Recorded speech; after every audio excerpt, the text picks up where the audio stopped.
Ulysses arrived at Snowman's location, but he failed to hit anything. It slid past, leaving behind a deep chasm. Behind it, fireballs exploded afterward, producing bursts one after another. Klein's somewhat stiff figure flashed about thanks to the fire. The King of the North didn't manage to open up a gap from him as the 5 meters was maintained. By the time Ulysses came to a stop, Klein, who was still invisible, suddenly sensed something amiss. A corresponding scene appeared in his mind. He lunged forward as he clung close to the ground and appeared underneath the frost dragon. Meanwhile, Ulysses' thick and powerful tail had swung over, lashing it towards the nearby Cyadas and Mobet. Whoosh! With a loud crack, Mobet was sent flying as he dodged the frost dragon's tail. As for Cyadas, she failed to keep up. Although she had the aid of the gales to retreat and reduce the force, she had been struck in the side. The strike shattered the thick illusory scales that surfaced over her body while her ribs fractured. She was also thrown out, but thanks to the wind, she didn't fall too hard onto the snow. If it were Mobet or Anderson, this strike would have instantly killed them. Thankfully, the storm pathway had the corresponding illusory scales to protect her. Furthermore, every sequence advancement brought about corresponding improvements. Cyadas was only heavily injured, but she didn't lose consciousness. She didn't even completely lose her mobility. At that moment, Ulysses' neck moved as it widened its mouth, spewing out a light blue beam of light. The beam of light swept past Snowman, freezing him into an ice sculpture. Edwina, Frunziar, and Anderson were blocked by the huge dragon's body. They couldn't help him in time with the use of their other Beyonder powers because of the distance. Bang! The frost dragon leapt up a little and turned around. When it hit the ground again, it left a slight tremor. At that moment in time, it was clearly in a terrible state. The crack on its right shoulder was abnormally nasty. Although the frozen light blue liquid barely stopped the wound from worsening, its corresponding claw was nearly maimed and could hardly be used. Many of the illusory scales on its body had shattered and abnormally dimmed. It was as though they had lost large amounts of vitality. Regardless, it had severely injured and restrained 3 of its opponents. The situation was much better than before, especially with Grissel being seriously injured. It was no longer caught up in battle and could now attack as it wished. Upon seeing this scene, Edwina's light blue eyes turned black again. Sticky vile thoughts slowly flowed. She suddenly clenched her right palm, causing Ulysses to raise its head in a roar. It was in excruciating pain as light blue liquid flowed from the corner of its eyes and mouth. At that moment, the only thought on the frost dragon's mind was to purge the emotional disturbance from its spirit body. Taking the opportunity, Edwina's eyes lit up and turned extremely pure. The light of dawn around her had quickly materialized into a sword. She wanted to play the role of a guardian to fend off the King of the North. She believed that Gehrman Sparrow definitely had his reasons for staying by Ulysses' side while being invisible. All he needed was time. At that moment, a figure enveloped in the original light of dawn had charged at the frost dragon. It was none other than the giant, Grissel. His chest had sunk in.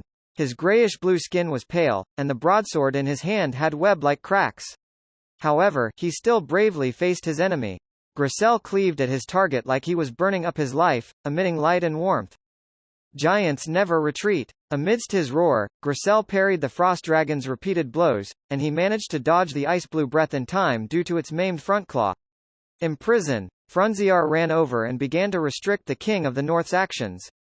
Edwina also worked in tandem with him. Once Ulysses' rage allowed it to escape the restraints, she triggered its emotions again, allowing the restriction to continue and prevent the charge from happening again. At this moment, Anderson switched between throwing burning white spears and fireballs. Again and again, he dealt severe damage to the frost dragon. After Mobet managed to catch his breath, he continued stealing its thoughts or powers, stopping the frost dragon's attacks. Ulysses attempted to spread its wings a second time. It flew into the air a second time, sending snow flying, but with Frunziar adding another flight restriction, it could only give up when it sensed the difficulty in doing so. Klein, who kept switching positions by its feet, gained a deeper control of its spirit body threads. It had long reached the 20-second threshold, but he failed to achieve success. This was because the King of the North's spirituality was extremely potent. After a while, there was a clang. Grissel's broadsword was tainted by the frost dragon's breath as he was struck by its claw. The former shattered completely, turning into countless fragments as they flew everywhere. With sputtering sounds, the invisible walls in front of Gricelle reached their limit as they let through several fragments that impaled his head and chest. Frunziar, who was similarly nearby, failed to dodge in time. The side of his armor collided with the fragments as his side was mangled. Giants never retreat. Gricelle roared loudly once again. The light of dawn radiated from him once again as a sword made of pure light appeared in his palm. As the dark red blood on his face flowed, he parried the frost dragon's strike. At that moment, Klein was flicking the spirit body threads before he finally saw the opportunity to achieve initial control. 3 seconds. 2 seconds. 1 second. Ulison's actions instantly froze as all its joints seemed to grow rust. The frost dragon immediately became alert and sensed that the source of the danger came from beneath it. Seizing the moment before its thoughts came to a complete halt, it instantly made the decision to sit down. It wanted to quash the despicable fella. Suddenly, its mind went adrift, having forgotten what it wanted to do. And about 20 meters away, Mobet Zoroast's knees buckled as he sat strangely on the snow. Klein took the opportunity to move his feet, walking to the side of the frost dragon's hind legs at a decent speed. His invisibility was beginning to wear off.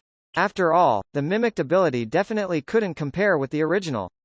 He extended his hands halfway as his spirituality jumped, his actions akin to controlling a huge puppet.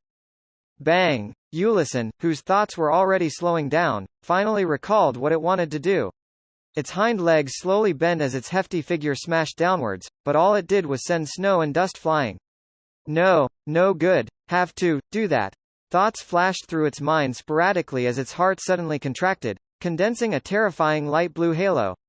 This was the Beyonder power stemming from its life. It could create a cold hell. With this, Klein and company would completely freeze. If not for Snowman's experience and powers being capable of restraining that state, more than 1 or 2 Beyonders would have died. However, with it under Klein's control, everything Ulison tried to do was clearly impeded. Edwina acutely noticed the source of danger which she previously had no idea about. Immediately, she clenched her right fist, detonating the frost dragon's strong emotions.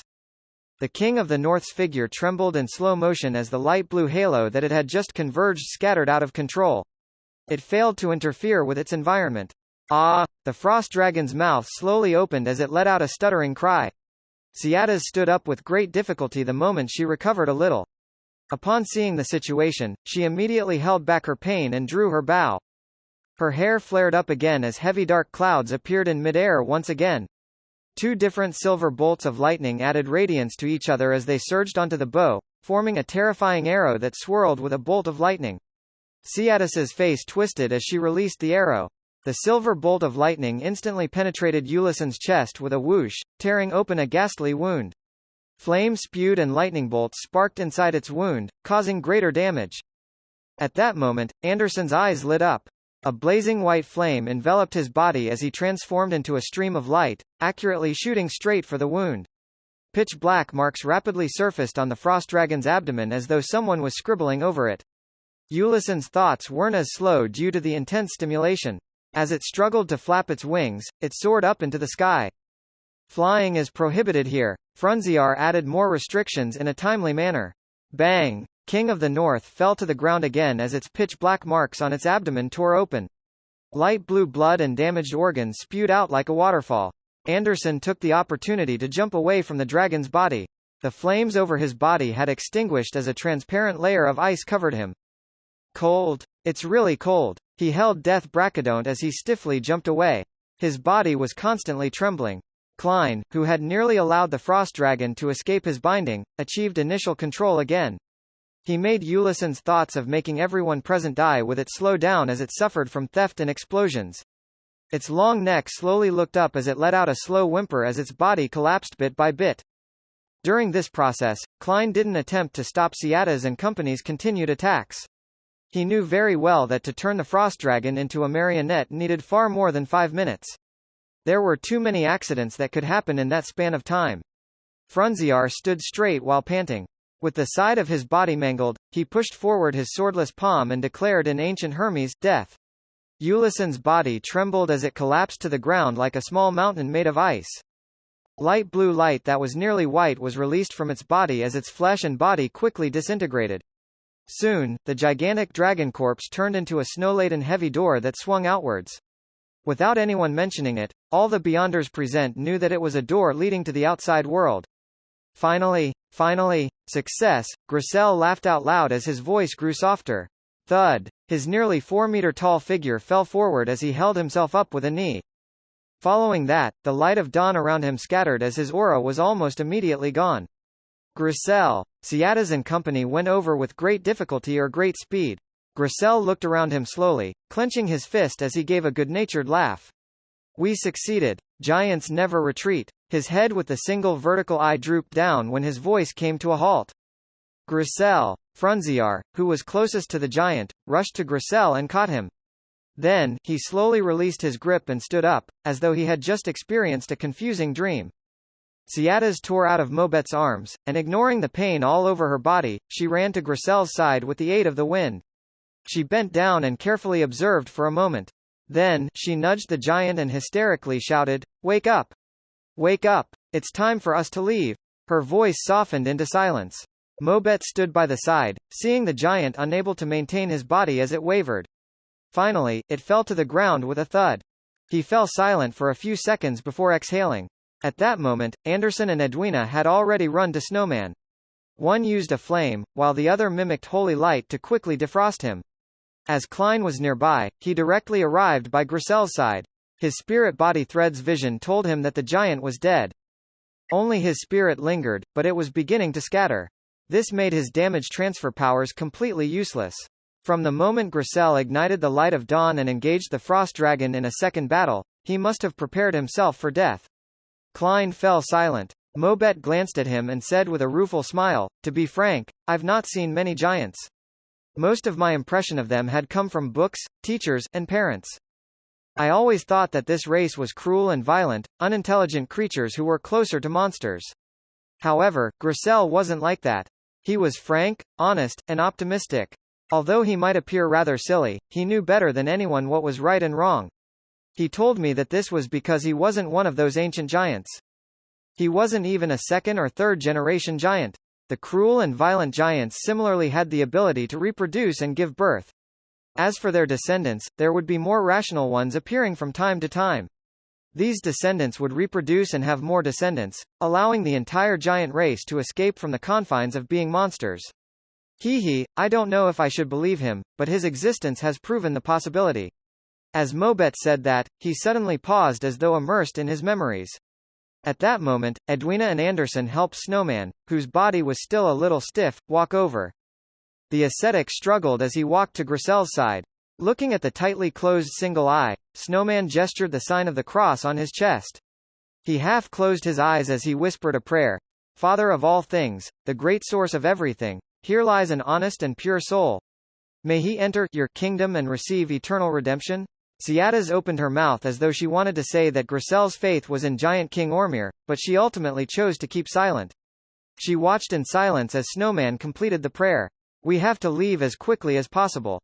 No one knows how long this door will remain open," the elvish songster said as she surveyed the surroundings.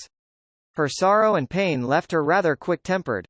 She looked down at the giant and added in a heavy voice, "We can't let Gricelle's soul dissipate in this illusory world. We have to bring him back to reality." "All right," Mobet immediately agreed. Klein and company didn't object either.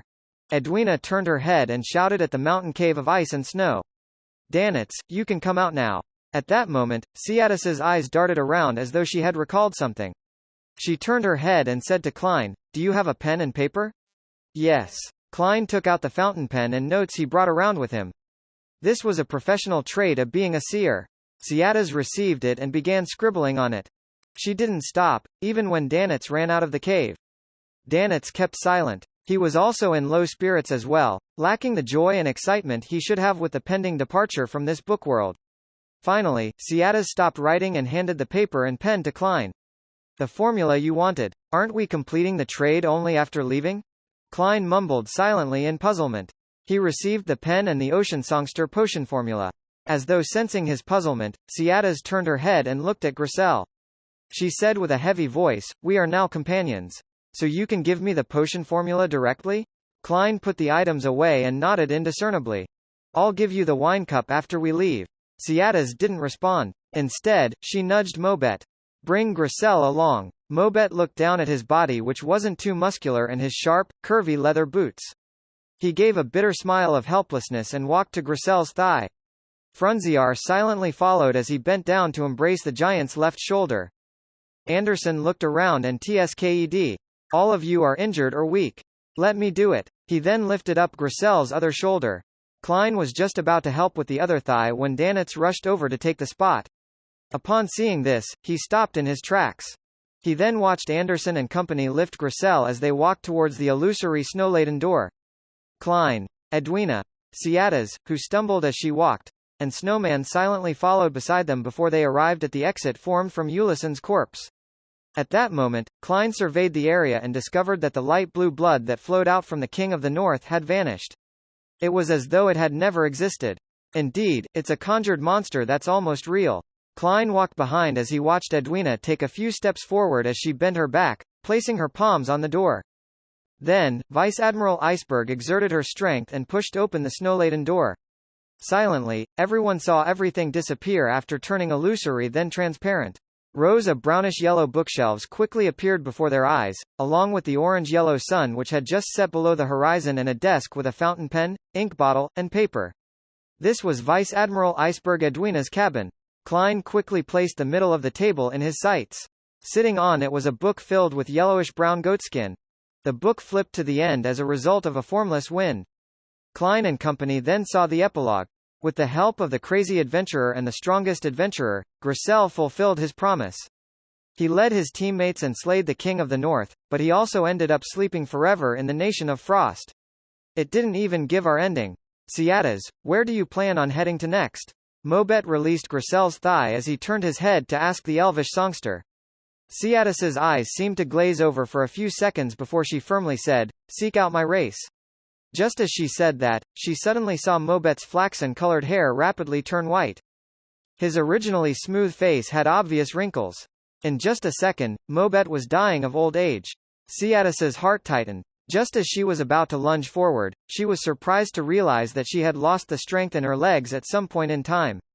With a thud, she fell to the ground and realized that the back of her hands were covered in the aged spots of an elder. She instantly understood what was happening as tears immediately flowed down her face. She struggled as she attempted to crawl towards Mobet. Mobet had similarly slumped to the ground as he crawled towards her while extending his right palm. Ciadas reached out her right palm and grabbed the wrinkled and thin hand. They raised their heads with great difficulty as their pupils reflected one another. The corners of their mouths curled up simultaneously before loosening weakly. Their eyelids drooped down and blocked out the light. Klein, Edwina, Anderson, and Danitz failed to react in time to such changes. They had no idea what they could do as they helplessly watched Grisel's corpse rapidly rot as his flesh and blood evaporated, leaving his skeleton and Beyander characteristic. As for Mobet, Ciadas, Snowman, and Frunziar, they aged in seconds before breathing their last breath and repeating whatever had happened to Grisel's corpse. Their clothes had either disappeared or turned to dust. Their souls dispersed at extraordinary speeds before they were gone. Even the one who lived inside the book for the shortest time had been there for 165 years. Edwina muttered softly as she turned her head to look at that bones which faced the sea and sun. It was none other than disciplinary paladin Frunziar. He was sitting on a chair looking west, where Backlund was. Snowman was seated cross-legged to the side. His corpse maintained the posture of praying.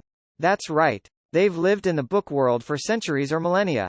With the rules of the outside world, as non-demigods, they should have died long ago. I should have realized this. Why wasn't I wary of this point at all? Could it be? Klein suddenly recalled the psychological influence on Mobet, Grisel, and company as he began having an idea. He once again looked down at the book bound by goatskin. He believed that it had many, many more secrets. This fellow is rather interesting. He died just like that. Anderson looked at Mobet's corpse as he smirked. At that moment, all the Beyander characteristics had slowly condensed. However, Frunziar didn't produce anything similar to that. Edwina observed for a moment before softly saying, the potion he consumed was illusory, likewise for the strength he obtained. It's just like that frost dragon. It was likely conjured in the book world. It was almost real. Klein sighed silently. He was momentarily at a loss for words, so all he could do was maintain Gehrman Sparrow's silence. In the next 10 minutes, no one spoke in the captain's cabin of the Golden Dream until the 4 Beyonder characteristics took form. One of them was the size of a fist resembling a heart. It was covered with holes as it shimmered with the light of dawn. Another resembled a jellyfish. Its translucent exterior seemed to contain azure blue seawater, and inside it were vortices that were occasionally stirred by hurricanes or flashing silver lightning while emitting a faint, ethereal song. Another was a pure, bright crystal that exuded holiness. The last was a baby's palm with 5 thin stretched-out fingers as it kept changing colors due to the environment. Sigh, we can't just keep watching like this. Finally, Anderson broke the silence. Let's split the Beyonder characteristics. Just as Edwina's light blue eyes were dyed with pangs of fire, the hunter shrugged and said with a wry smile, I believe that they'll have wishes such as this, as we were companions who fought together. Seeing Edwina's gaze warm up, Anderson curled the sides of his mouth and shook his head with a sigh. You're always so inflexible. That's why you aren't able to become an artist your entire life. After sighing again, he looked at the corpse on the chair. We can't keep watching. We have to do something. Doesn't Ciadas wish to find her race? Let's bury her near an elvish ruin in Sonia Island. Mobet looks like he wants to be with Ciadas. We should bury them in the same tomb. Doesn't Frunziar want to return to Backland? Burn his remains to ashes, store the ashes in a box, and bring it to the city when possible. If time permits it, then someone can look for his descendants. As for Snowman, it's not known if he believes in the ancient sun god or the original creator. Who knows if the two are the same? Hey, to us, it's the same. There's definitely no way to find the corresponding cathedrals or altars. Therefore, the only thing we can do is bury him beside Grisel. Grisel? He wishes to return to the Giant King's court, but that's a city in myths and legends. There's no way to find it in the real world. However, there are giant ruins in the northern and southern continent. We can bury him there and allow him to have a proper burial. Giant King's court. Backland. Klein listened in silence as he deliberated for a few seconds. Leave the ashes of Grisel, Snowman, and Frunziar with me. He believed that in the time to come, the City of Silver would manage to reach the Giant King's court. When that happened, he could hand Grisel's and Snowman's ashes to Little Sun and allow him to bury the 2 ancient figures. As for Backland, Klein needed to return to it, as it was the final destination of his travels. He could then bring back Frunziar, who had left his hometown for more than 165 years. Edwina added, the Golden Dream often goes to Sonia Island. I'll handle Sonia Island's and Mobet's remains. All right, you'll be in charge of the cremation later. Anderson turned to look at Danitz as he chuckled and sighed. Look, everyone plays a part in this. There's no need to feel inferior. He originally imagined that Danitz wouldn't understand his consoling and would glare at him angrily. To his surprise, this well-known pirate's expression turned heavy as he nodded in silence. Ahem. As companions who faced the King of the North together, let's each choose one. Treat it as though we're inheriting their legacy. Anderson gestured at the shimmering items on the floor. Heh heh, these Beyonder characteristics definitely have remnants of their psyche. I wonder what kind of influence they will bring. Be it concocting it into a potion for consumption or getting an artisan to craft it into an item, there should be something special about them. The former can be digested with the acting method, but nothing can be done about the latter. Ah, from the looks of it, you don't know the acting method. Treat it as though I didn't say a thing. The last 2 lines were said to Danitz. Klein didn't have the mood to lampoon Anderson. He looked at the 4 Beyonder characteristics and said, give Ciadas's to me.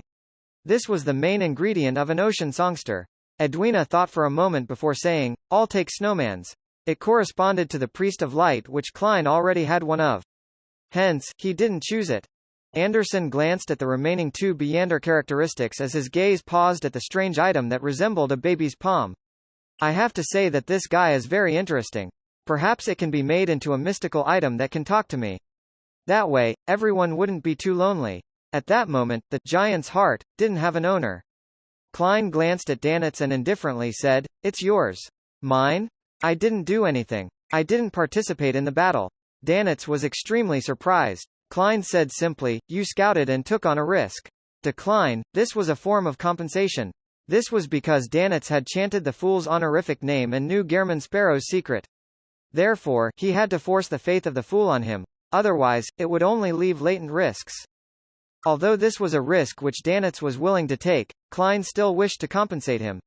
Of course, he hoped that Danitz would view it as a bestowment from the fool. And regardless of exchanging Grisel's Beyonder characteristic for money, using it to purchase the corresponding formula and ingredients, or making it into a defensive mystical item, all of them would be very useful for Danitz. Take it, Edwina said as she looked at Danitz. All right, Danitz nodded after a few seconds of silence. After distributing them, Klein took a few steps forward and bent his back to pick up Ciatis's Beyonder characteristic. Looking at the azure-blue seawater sloshing inside the translucent membrane, he could vaguely hear the elf's beautiful singing. Just as he stood up, he saw Danitz nodding as though he was responding to a question. However, no one had spoken. Klein's gaze swept past Edwina's expressionless face and suspected if this mysticism magister was communicating with Danitz in a way others couldn't hear. Seeing Danitz give an affirmative answer, Edwina reached out to pick up Grisel's travels from the desk and closed it. She then handed it to Klein. This is a token of my gratitude. Without me, all of you would have defeated the Frost Dragon. Klein didn't reach out his hand as he looked at the book comprised of yellowish-brown goatskin. No, we definitely would have died. We had no way to defend against the King of the North's final frenzy. Besides, you were taking a huge risk entering the book. Edwina was like a teacher, explaining to him the reasons in a serious manner. My only request is that you will tell me the answers if you figure out its origins and principles. Klein was very curious about the secrets hidden in Grisel's travels. He couldn't reject the offer as he reached out to take the magical book. Okay. At this moment, the importance of the Giant King's court became more obvious. He even thought of buying the black iron key belonging to the giants and was worth £5,000 while he was at it. However, he didn't immediately make the request, to prevent Edwina from thinking that he was trying to fleece her. He prepared to wait a few more hours, or perhaps tomorrow, before borrowing the key from Vice Admiral Iceberg. He would head above the grey fog to divine its worth before offering to purchase it. Seeing Anderson and Danitz pick up their Beyonder characteristics, Edwina glanced at the darkening sky and said to Klein, "Where are you heading to next?" "Bayham," Klein replied frankly. Edwina nodded. "You can head there on the Golden Dream. We have plenty of rooms." Klein nodded indiscernibly as he agreed. Who wouldn't want a free ride? After dealing with the remains and cleaning up the captain's cabin, Edwina walked to the door and opened it. There were gasps of pleasant surprise as the mood in the corridor turned jubilant. All right, it's fine now. Edwina looked around as a smile formed from her cold expression. The crew cheered loudly, making Anderson stroke his chin and frown. It's more exaggerated than I imagined. Without a doubt, his words were drowned by the ebullient cheers. After everything came to an end, Klein and Anderson left the captain's cabin under Denis lead and headed for other rooms on the same level. Half turning his body to look where they were, Anderson suddenly sighed. Is that it? Although we didn't get to know each other for more than half an hour, people who fought alongside you often leave a deep impression. But to think they suddenly died in a baffling manner. All of them. Klein was silent for 2 seconds before saying, "This world is filled with baffling deaths to begin with." That's right. Anderson immediately smiled. That's why optimism is needed to enjoy life. If I were to face death one day, I'll definitely be composed and cool, not losing my elegance at all. I would face it in the most handsome manner possible. Don't raise flags for yourself. Klein didn't say a word as he entered the room Danitz opened for him. Anderson took the room beside him. In the room, Klein stood at the window as he silently watched the darkening sea for nearly 10 minutes. Then, he entered the bathroom, took 4 steps counterclockwise, recited the incantation, and went above the grey fog. Sitting at the high-back chair of the Fool, he conjured the world's figure and made him make a praying pose. Honorable Mr. Fool, please inform the Sun that I've obtained the Sequence 6 notary potion formula he wants. I also have clues to the Priest of Light formula and main ingredients. He can delay payment by putting it on credit and pay for it in the future. Klein was doing this to prepare for his advancement to Sequence 4. The City of Silver had rich resources, so it was possible that particular main ingredients or difficult supplementary ingredients that were hard to come across would exist over there. Therefore, with him in no rush to get anything, he planned on letting Little Sun owe him. The reason why he didn't say that he had obtained the main ingredients and potion formula for Priest of Light, was because he felt that it was too exaggerated. He planned on telling him once Little Sun was more or less done digesting the potion. After checking the conjured scene twice, he transmitted it into the crimson star representing the sun as a stream of light. Afternoon Town. Having just finished patrolling the periphery of the newly established camp, Derek's vision suddenly blurred, and he saw an endless grey fog and an indistinct figure praying inside a dark red glow. Immediately following that, he heard the World's voice and learned that his notary potion formula had been acquired. Mr. World's efficiency is really high. It's the exact number of days that he promised. Furthermore, he even got clues to the Priest of Light potion formula and main ingredients. Derek felt joy after a moment of alarm. He couldn't help but admire the World, wishing that he would possess similar strength and styles in the future. Above the grey fog, the World made another prayer after Mr. Fool confirmed that there weren't any problems with the Ocean Songster potion formula. Honorable Mr. Fool, please inform Mr. Hanged Man that I've already obtained the Ocean Songster's potion formula and the corresponding main ingredient. I'll give it to him during the next tarot gathering. Please get him to consider what he would like to provide in exchange. On the undulating sea, inside an ancient and dark sailboat, Alger Wilson stood in front of a window, considering the report he had to produce when he arrived at Passu Island. It was at that moment when the endless grey fog and a figure lording over him appeared. He then saw a dark red glow and saw a blurry figure resembling the World. He then heard the figure's calm words. After hearing it, Alger's eyes widened. He found it difficult to suppress his joy as a strong sense of bewilderment and shock emerged within his heart. He remembered very clearly that the World had only promised the son to obtain the notary potion formula within 3 days at the last Tarot Club gathering. He hadn't mentioned anything related to the Ocean Songster potion formula, but in just days, this gentleman had obtained the rare Sequence 5 formula and even its main ingredient. What did he do exactly? Alger muttered silently to himself as he couldn't help but recall Gehrman Sparrow's cold and formidable appearance. He found the man more and more unfathomable. Is this the advantage of being a blessed? Yes, I just received the news yesterday that Gehrman Sparrow boarded the Future last week in Nas. On the one hand, it proves that Admiral of Stars is indeed the Hermit, and on the other hand, it means that what the World did last week was extremely important. For example, entering those dangerous waters in the Eastern Front to obtain something. Therefore, he had no choice but to seek the Hermit's help. As such, he advanced and became a Sequence 5 powerhouse. This can explain how he obtained the Ocean Songster potion formula and its main ingredient in the span of a few days. But what did he do exactly? Don't tell me that he killed someone from the middle upper echelons of the church? Alger couldn't help but frown. He quickly calmed his heart as he focused on another matter. Although instantly obtaining the formula and main ingredient delighted and excited him, making him feel that becoming a Tarot Club member was a turning point in his life, he still needed to pay for it. What can I give the World? Alger fell into deep thought, depressed to realize that he didn't have any items or money of equal value. He subconsciously paced about his window. Above the grey fog, the busy World vanished as Klein cast his eyes on Grissel's travels which he had brought above the grey fog. This book comprised of yellowish-brown goatskin was silently placed on the long bronze table. It didn't appear special in any way, appearing so ordinary that only history fans would notice it. Klein conjured a pen and paper as he cautiously wrote the first divination statement. This is the Spectator Pathway's uniqueness. He was most worried about this point, as it meant that he couldn't seal the book above the grey fog. It might bring about unexpected accidents, but carrying it with him made it possible for him to be sucked into the book at any time. That would be very problematic. He undid the spirit pendulum on his left wrist, composed himself, and attempted a divination. When he opened his eyes, the topaz pendant was spinning counterclockwise. It meant a negative result. From the looks of it, this strange book isn't the Spectator Pathway's uniqueness. Then, there's no need to be too afraid. Klein thought for a few seconds before divining if Grissel's travels was the corresponding item of the Spectator Pathway's Sequence 1 or 2. To his surprise, the divination ended in a failure. He thought for a long while before penning a new divination statement, its origins. The reason why Klein dared to do such a divination was because he knew very well that the Spectator Pathway's Sequence 0 had long perished. There was a high chance that the uniqueness was in the hands of the Twilight Hermit Order. Therefore, the chances of him having to face a real god was negligible. Putting down the pen and holding the paper and book, Klein leaned back into the chair and recited the divination statement as he entered a dream with cogitation. The grey, hazy world cracked open as the sky turned extremely dark. It was as though strong winds were stirring the dark clouds.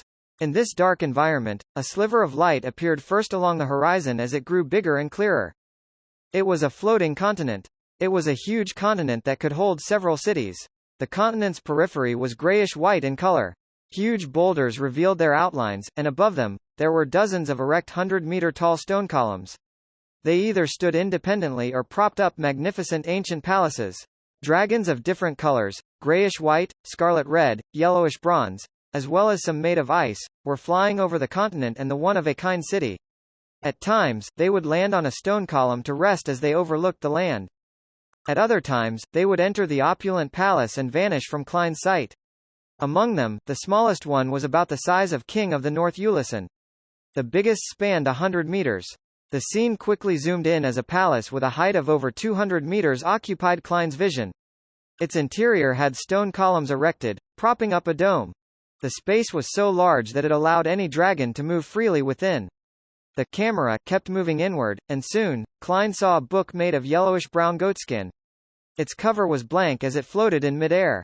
Compared to its surroundings, it was amazingly small. Right behind the book, a large shadow appeared. Just as the shadow's silhouette was outlined, Klein felt his thoughts instantly explode. His eyes spewed out with blood as his ears were left with 2 black holes. His mouth and nostrils had white matter stained with blood spew out from them. The mysterious space above the grey fog gently trembled as it pacified everything. Klein quickly recovered as he gritted his teeth and rubbed his head. It hurts. It freaking hurts. It's in no way inferior to the eternal blazing sun. I didn't even discern his looks or gain any knowledge. Was he dragon of imagination Ankult? According to Little Sun's information, he had perished at the end of the second epoch.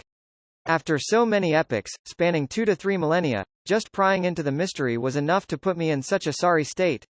If not for the grey fog screening and assistance, I would have died immediately. This mark is way too powerful, isn't it? There's no way of comparing them.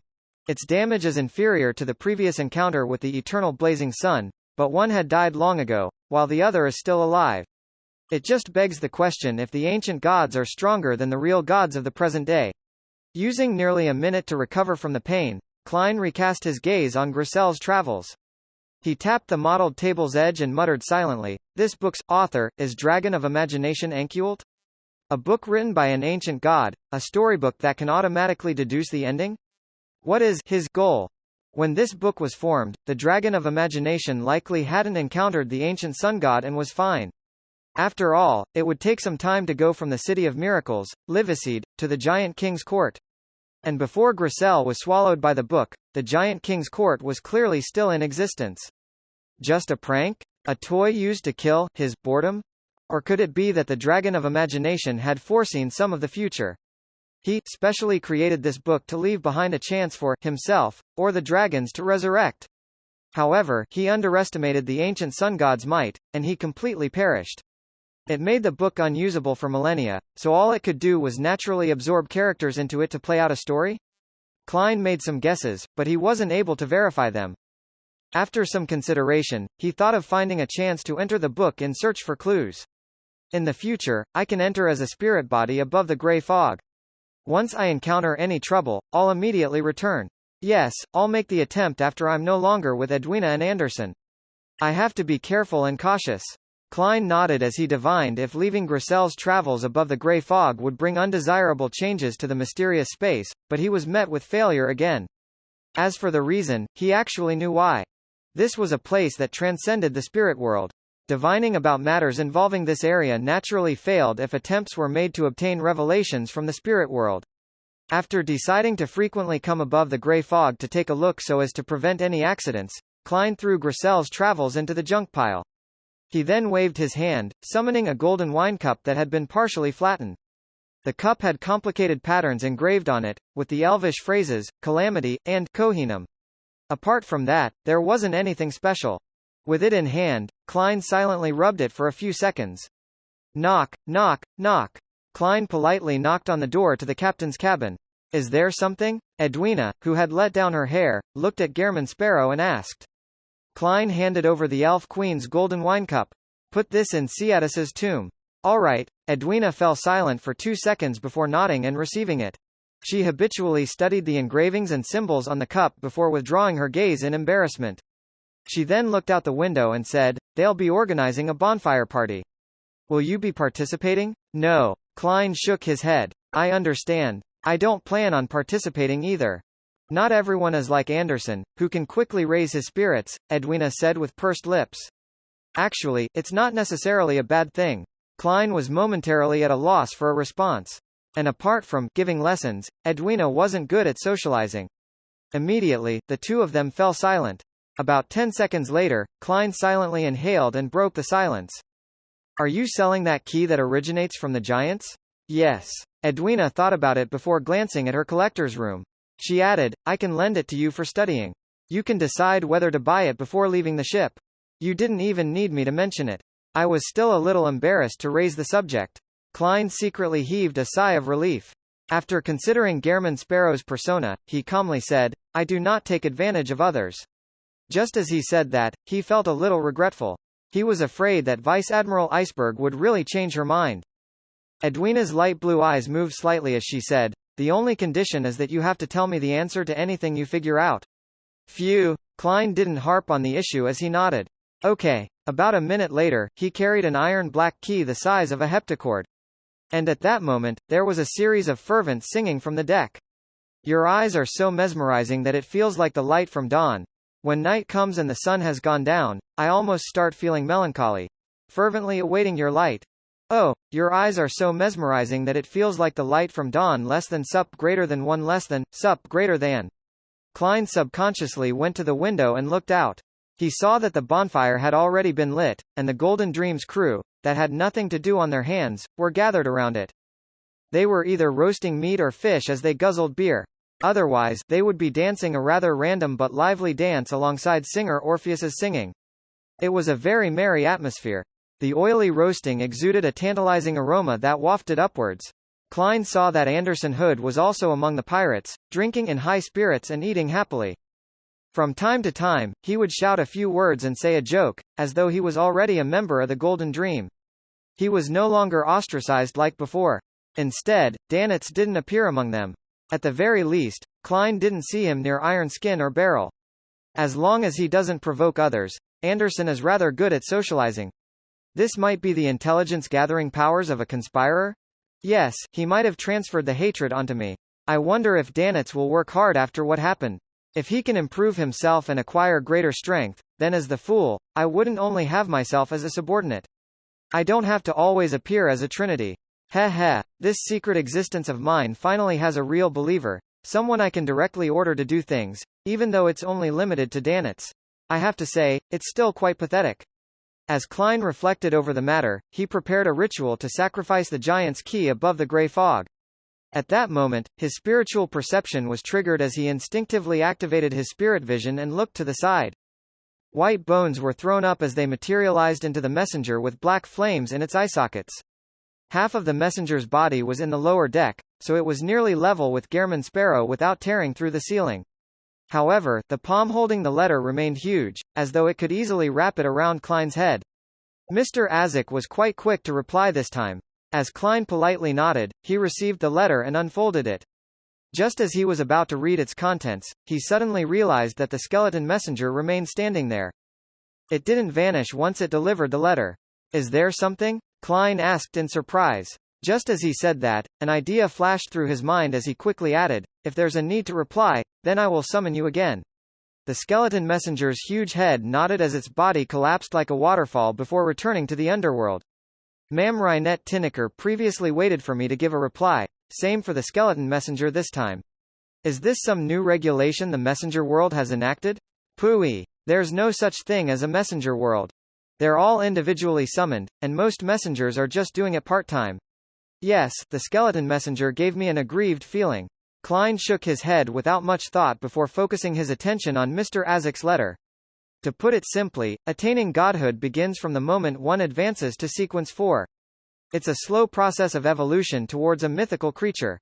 This process comes to an end at sequence 2.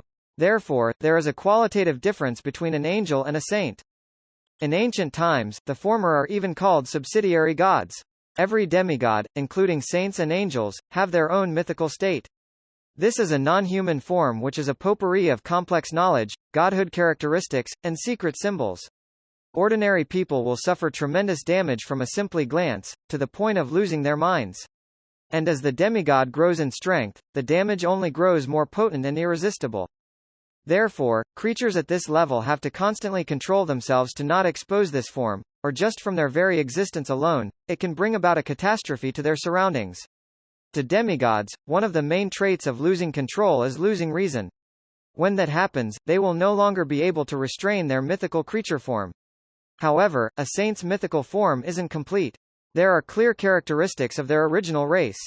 Strictly speaking, one is a true mythical creature only after they reach sequence 2. I wonder if the blood that Mam Hermit wants is the blood of a mythical creature in the true sense of the phrase, or if the criteria can be relaxed. Hey, I wonder if the placenta blood from Will Ossipton's birth counts. He is a sequence 1 snake of fate, an absolute mythical creature, just not in the correct form. I'll accumulate more matters before writing on the paper crane to ask him. Yes, there are only 2 more times, so I need to do it for serious matters. However, I'll be returning to Backland soon. With this in mind, Klein silently calculated when Will Ossipton would be born. He didn't make an accurate recollection, but based on his impressions, Will Ossipton had been conceived last November, and it was currently only the middle of April. Therefore, he will be born in July? Perhaps earlier, Klein thought without great certainty. After all, he didn't have a girlfriend or wife in his previous life, much less having a child. He quickly threw those thoughts to the back of his mind and began setting up the ritual. He sacrificed the giant's key to himself. The reason why he didn't use his spirit body to carry it, it was simply because it was too heavy. Soon, he arrived above the gray fog. He made the iron-black key fly onto the surface of the bronze table as he seriously inspected it a few times.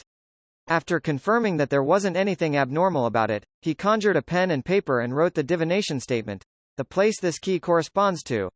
With the paper in hand and his arm around the key, Klein leaned back into his chair and fell asleep while chanting. This time, the gray, hazy world first presented a distorted translucent screen. As the scene zoomed in, he immediately appeared before a 10-meter-tall door. The door was mainly blue in color and on its sides were various engraved symbols, labels, and patterns. They were stately and mysterious. The light of dusk shone over faintly, dyeing the door with a clear sense of decline. It was like the daylight was gone for the world, with only eternal darkness replacing it. Right on the heels of that, Klein noticed that the opening in the door's left side, at a height of 3 to 4 meters, there was a pitch-black socket which was equivalent to an adult's fist. The scene quickly shattered as Klein opened his eyes. A door similar to the black cloisters but of a different color. The light of dusk. My interpretation is that it represents a particular door of the giant king's court. Yes, the first distorted translucent screen should be the barrier between the forsaken land of the gods and the outside world. Therefore, without the gray mist eliminating interference, there's no way to see the scene via divination. Klein tapped on the edge of the modeled table as he made judgment. He had already decided to buy the giant's key. After going through the hassle of bringing £5,000 in cash back to the real world, Klein tidied the items on the table and held a thick stack of cash. He left his room once again and walked to the captain's cabin. Hey, as a Desire Apostle, Kirkisa's bounty is equivalent to a key and £1,000. Klein glanced at the cash in his hand as he knocked on Vice Admiral Iceberg's door again. With a creak, Edwina appeared by the door.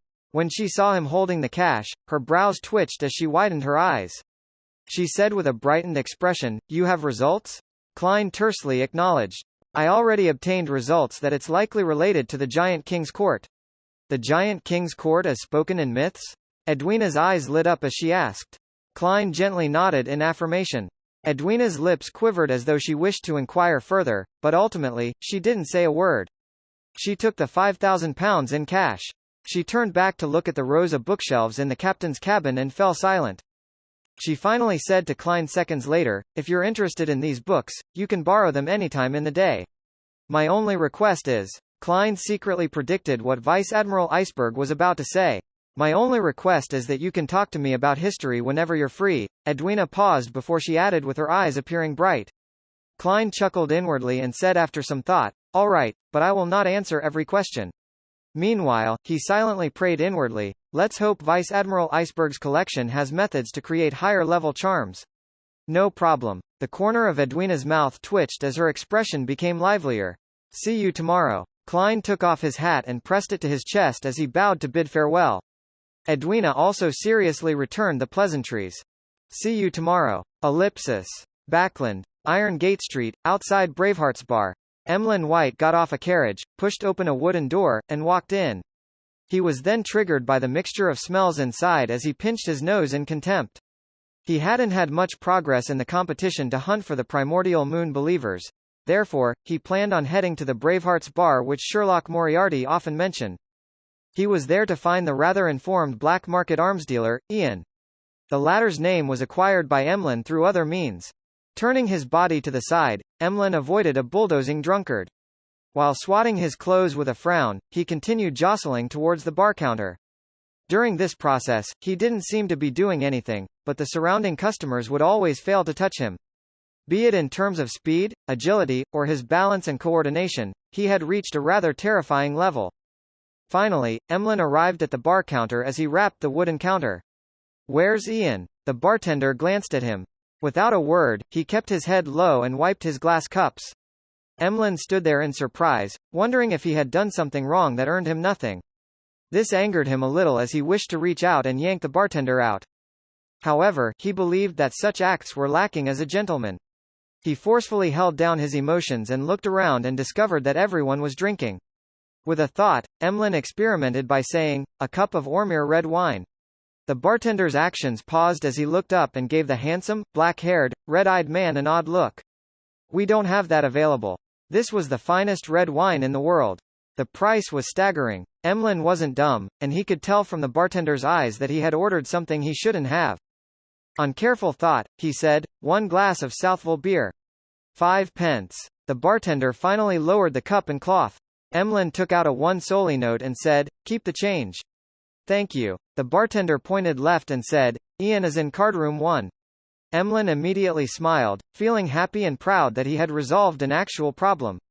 He didn't take the cup of Southwell beer and, instead, turned around and walked straight to cardroom 1. Knock. Knock. Knock. He politely knocked on the door. "Please come on in." A rather adolescent voice sounded. Emlyn adjusted his collar and pushed open the door, only to realize that the scene inside was unlike what he had expected. He believed that since it was a card room, there would be a bunch of people surrounding a long table, playing games like Texas, but to his surprise, there were indeed about 8 people, but there weren't any poker cards. A piece of paper was placed in front of every participant as they seemed to be recording something. Apart from that, there were only fountain pens and multi-faced dice on the table. Emlyn instinctively cast his gaze on the youngest person inside. It was similarly a handsome boy with red eyes. He looked about 16. "Ian?" Emlyn asked. Ian nodded with a smile. "That's me. Sir, is there something I can help you with? Or do you wish to join our game?" "Game?" Emlyn returned with a question. Ian chuckled. "Yes, game. I don't enjoy playing cards or billiards, but something needs to be done when spending the whole day here. I gained some inspiration from Emperor Russell's biography. It's to organize a few people to sit down and attempt a tabletop adventure. In this game, as long as you abide by the rules, you can be anyone: a doctor, an adventurer who loves eating vegetables, a private detective who always carries a wrench and pipe, or an adventurer who enjoys radical ideas. Together, they can head to some ancient castle and seek out the history hidden within, battling all kinds of monsters along the way." Sounds a little interesting. Emlyn had a feeling that this game suited him well. "Haha, do you want to join? We're currently embroiled in a ploy and are facing a powerful ancient vampire. He appears to have a handsome face, but beneath his skin are boils formed from his boiling blood." Ian warmly invited him. "Sanguine, thank you very much." Emlyn's expression twitched indiscernibly as he directly said, "I have a mission for you." "All right, let's go to the room next door." Ian took his round hat and old satchel and stood up. The billiard room next door had no one in it. The boy closed the door with great familiarity as he surveyed the area before looking at Emlyn. "Sir, I do not know you. Might I know who introduced you?" Emlyn lifted his chin and smiled. Sherlock Moriarty. Just as he said that, he suddenly looked left and right as he raised his hand to pinch his nose. "So it's Detective Moriarty." Ian heaved a sigh of relief without hiding it. "I'm assured then. By the way, didn't he go on vacation to Daisy Bay? When will he be back?" Emlyn lowered his right hand as he said without a change in expression, "He isn't back yet. I've been to his rented apartment. To be frank, a normal vacation should have ended by the end of January. It's already April. Could it be that something happened to him?" Ian asked worriedly. Emlyn recalled the powers and mysteriousness which Sherlock Moriarty presented as he shook his head. "Perhaps he's caught up in a complicated case." Ian didn't speak further as he asked, "How may I address you?" What mission do you have? You can call me Mr. White. Emlyn took out a piece of paper that resembled a bounty notice. Help me find these 5 people. Ian received it and carefully flipped through it for a while. £20 for an effective clue. £150 for an exact location. Is that acceptable? No problem. Emlyn felt that the price was just too cheap. Compared to this, the prices seen at the Tarot Club were way more exaggerated. Ian folded the piece of paper and said, Mr. White, how do I contact you if I have any clues? South of the bridge, Harvest Church. Emlyn had already thought of the answer. Upon hearing that, Ian gave him an odd look. You're a believer of Mother Earth?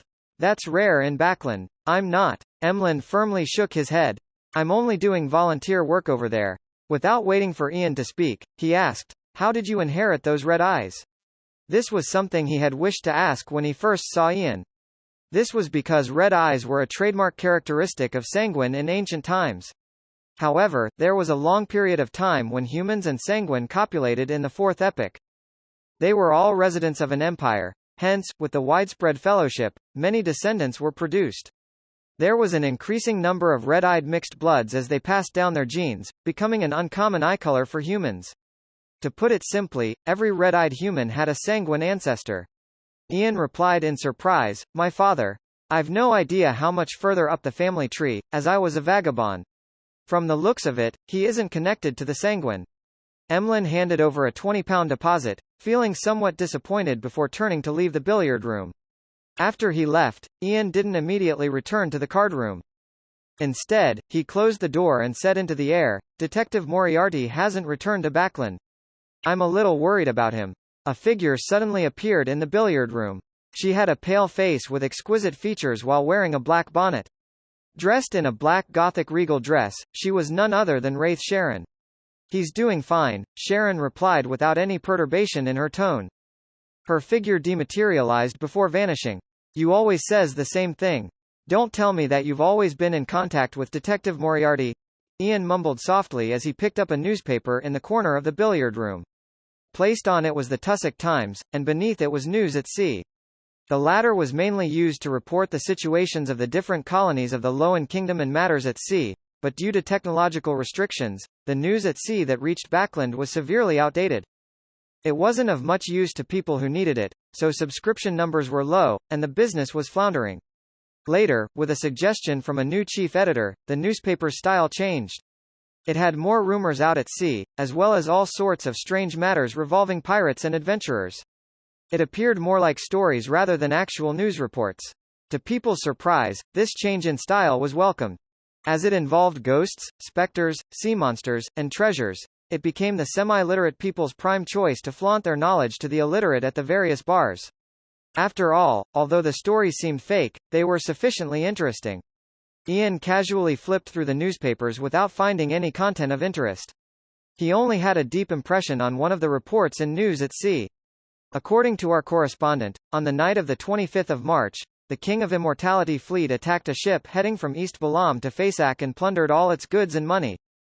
And living up to his title, Slaughterer Kirkais finished a bloody massacre. These pirates are really preposterous. Ian shook his head and lowered the newspapers. He returned to the card room and continued his game. Outside the bar, Emlyn boarded a carriage and leaned onto the carriage wall as he watched the street lamps move past him. He pinched his nose again and silently muttered, a wraith? This arms dealer sure is resourceful. Not bad. Emlyn closed his eyes as he felt more hopeful about his entrusted mission. Ellipsis.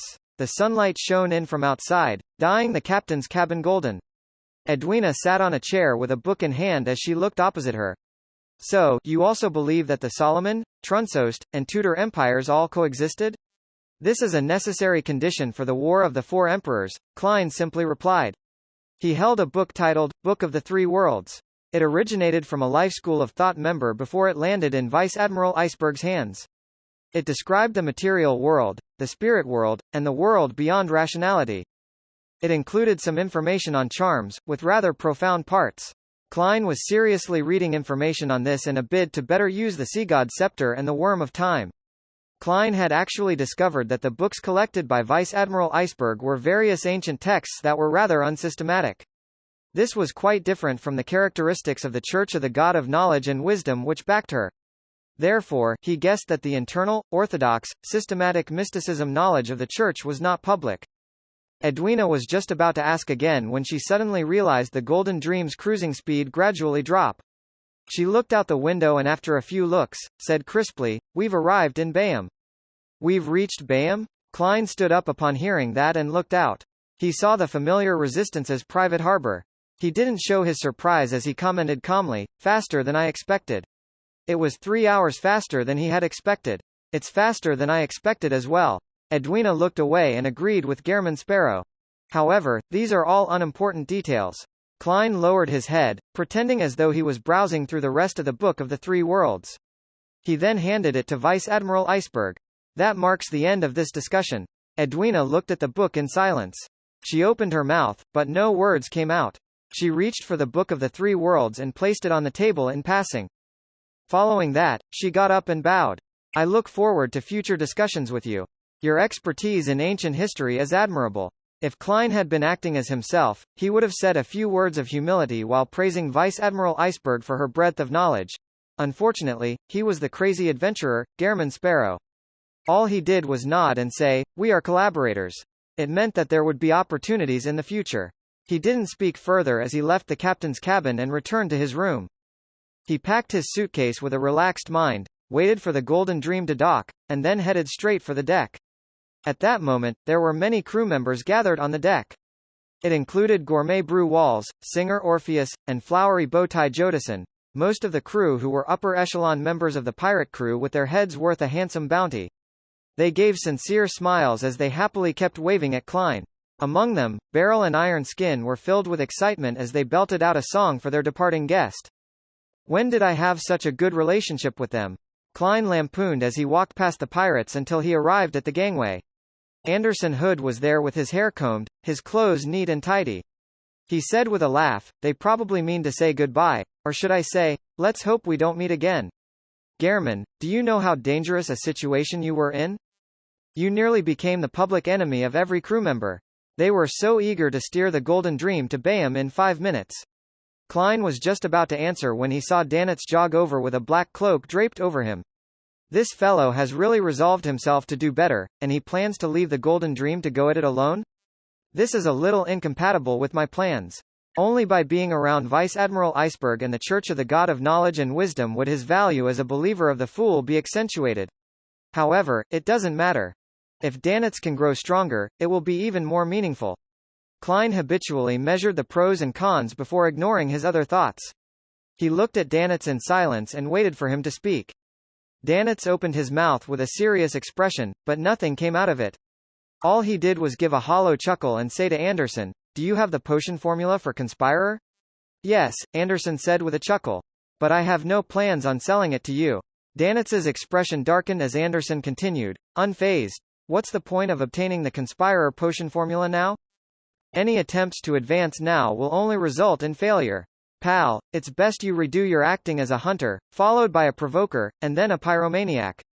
Hey, it's best that you get an artisan to make that giant's heart into a defensive mystical item. Otherwise, I'm afraid you would be killed by others when the time comes.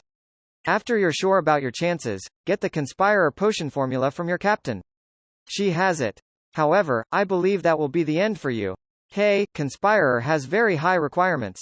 Danitz's face twitched as he was being mocked, but he remembered every word Anderson told him. This was because the man before him had the title of Strongest Hunter, who had rich experience on this pathway. Furthermore, he had a vague idea that the key was acting. He suspected that the captain's guidance from before was directed at this, just that it was rather vague. "There will come a day when I'll let you know what a true Conspirer is," Danitz stubbornly retorted before looking at Gehrman Sparrow. He cleared his throat as he said without daring to look into his eyes, "I've already made the request with Captain. In the future, I'll be in contact with the Resistance, and I'll often be in Bayham. It means you don't wish to leave the Golden Dream, but you will find opportunities to hone yourself? Hey, why does it feel like you're reporting to your boss?" Klein chuckled inwardly as he gave a terse answer. Danitz was instantly relieved as he felt a lot better. If it wasn't because his companions were watching behind him, he would have diligently helped Gehrman Sparrow carry his suitcase and send him all the way to the dock. After watching Gehrman and Anderson leave, he cautiously decided to pray to the Fool every day starting tonight. He wanted to show his devotion to prevent any accidents from happening to him. Inside the Resistance's private harbor, Anderson watched as Gehrman Sparrow circled into another newly built road before walking out of the woods via the shortest distance. You seem familiar with this place? This road wasn't here the last time I was here, Anderson said, partially bored and poignant. Of course, there are so many people praying to me every day telling me what they've done, and I occasionally give them a response, such as directing them to mend this road. Klein thought smugly but replied with a stoic expression, "Where does your friend stay?" In a manor in the Bayham city outskirts. Anderson sped up his pace as he led the way. An hour later, he brought Klein to a manor. There was an eclectic smell from various spices, mixed with an indescribable ersatz exoticism. After informing the gatekeeper of their intentions, the two didn't wait long before they saw a man of medium-sized build of less than 1.75 meters walk over. By his side were his butler and valet. The man's skin was somewhat sallow, with quite a tan. His contours were gentle, but his eye sockets were much more recessed than most Loanese. To Klein, he could basically determine the man's background. He was a Highlander from the Fanapotter kingdom. The man was already a little plump, with a rotund, amiable face. He immediately laughed when he saw the strongest hunter. "Anderson, you aren't dead yet? I'm waiting to attend your funeral," Anderson replied without standing on ceremony. He then turned sideways to Klein. "Yukfa Connor Chris, the doctor of my former team." He didn't introduce Gehrman Sparrow to Yukfa and said with a grin, "I've brought you business." Yukfa instantly understood Anderson and didn't ask in front of his butler and valet. He led the duo towards the main building in the manor. Along the way, Klein saw buildings like windmills, bakery, brewery, and militia training grounds. The entire manor appeared like a miniaturized kingdom. Apart from the lack of a blacksmith, it was completely self-sufficient. Most iron products were cheaper buying them from the city than personally making them. This is the pastoral lifestyle. Klein sighed silently as he followed Yukfa into the house and to his study. Yukfa didn't call the mistress of the house over, nor did he carry his child to meet Anderson and Klein. Clearly, he didn't wish for them to have any contact with the mysterious world. Hence, after he closed the door, he went straight to the point. "What's the business? Didn't you wish to sell that revolver?" "He has intentions on buying it." Anderson pointed at Klein. "Gehrman Sparrow. Gehrman Sparrow? The powerful adventurer who easily hunted Wormtongue Mithor?" Yukfa said in surprise, but he didn't show any fear. Although he had distanced himself from the adventuring lifestyle, he knew that he couldn't be careless. Therefore, while in Bayham, he would proactively keep himself informed to prevent trouble from happening.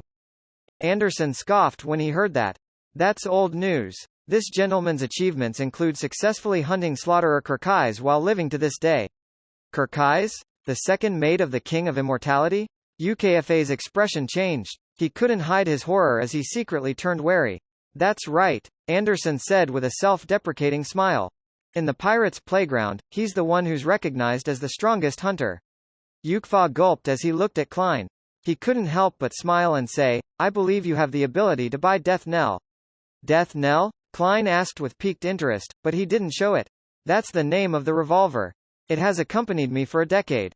Sigh, if it's not because it overlaps in functionality with one of my other mystical items, and isn't of much use for me at present, I wouldn't be willing to sell it," Yukfa replied with a sigh. At that moment, Anderson tsked with laughter. "That wasn't what you said before. You said you preferred farming tools. A planter?" Klein made the corresponding judgment based on Anderson's words and UKFA's expression. Meanwhile, the corresponding potion names flashed through his mind. Sequence 9 Planter, Sequence 8 Doctor with the ancient name Healing Pastor, and Sequence 7 Harvest Priest. It's no wonder Anderson introduced him as his former team's doctor. Klein thought for a moment and said, "Do you know Frank Lee?" "Haha, no. Although I'm from Fanapotter, my formula and ingredients were obtained by myself, one at a time. I had nothing to do with the Church of Mother Earth. Therefore, I wouldn't dare to return to Fanapotter. However, I've heard of Frank Lee. He's someone who gives the Church quite a headache," Yukfa replied frankly. "He's only a Sequence 6 biologist, but he's given such importance by the Church. I really do wish to meet him if there's a chance." "No you won't, you will regret having that thought."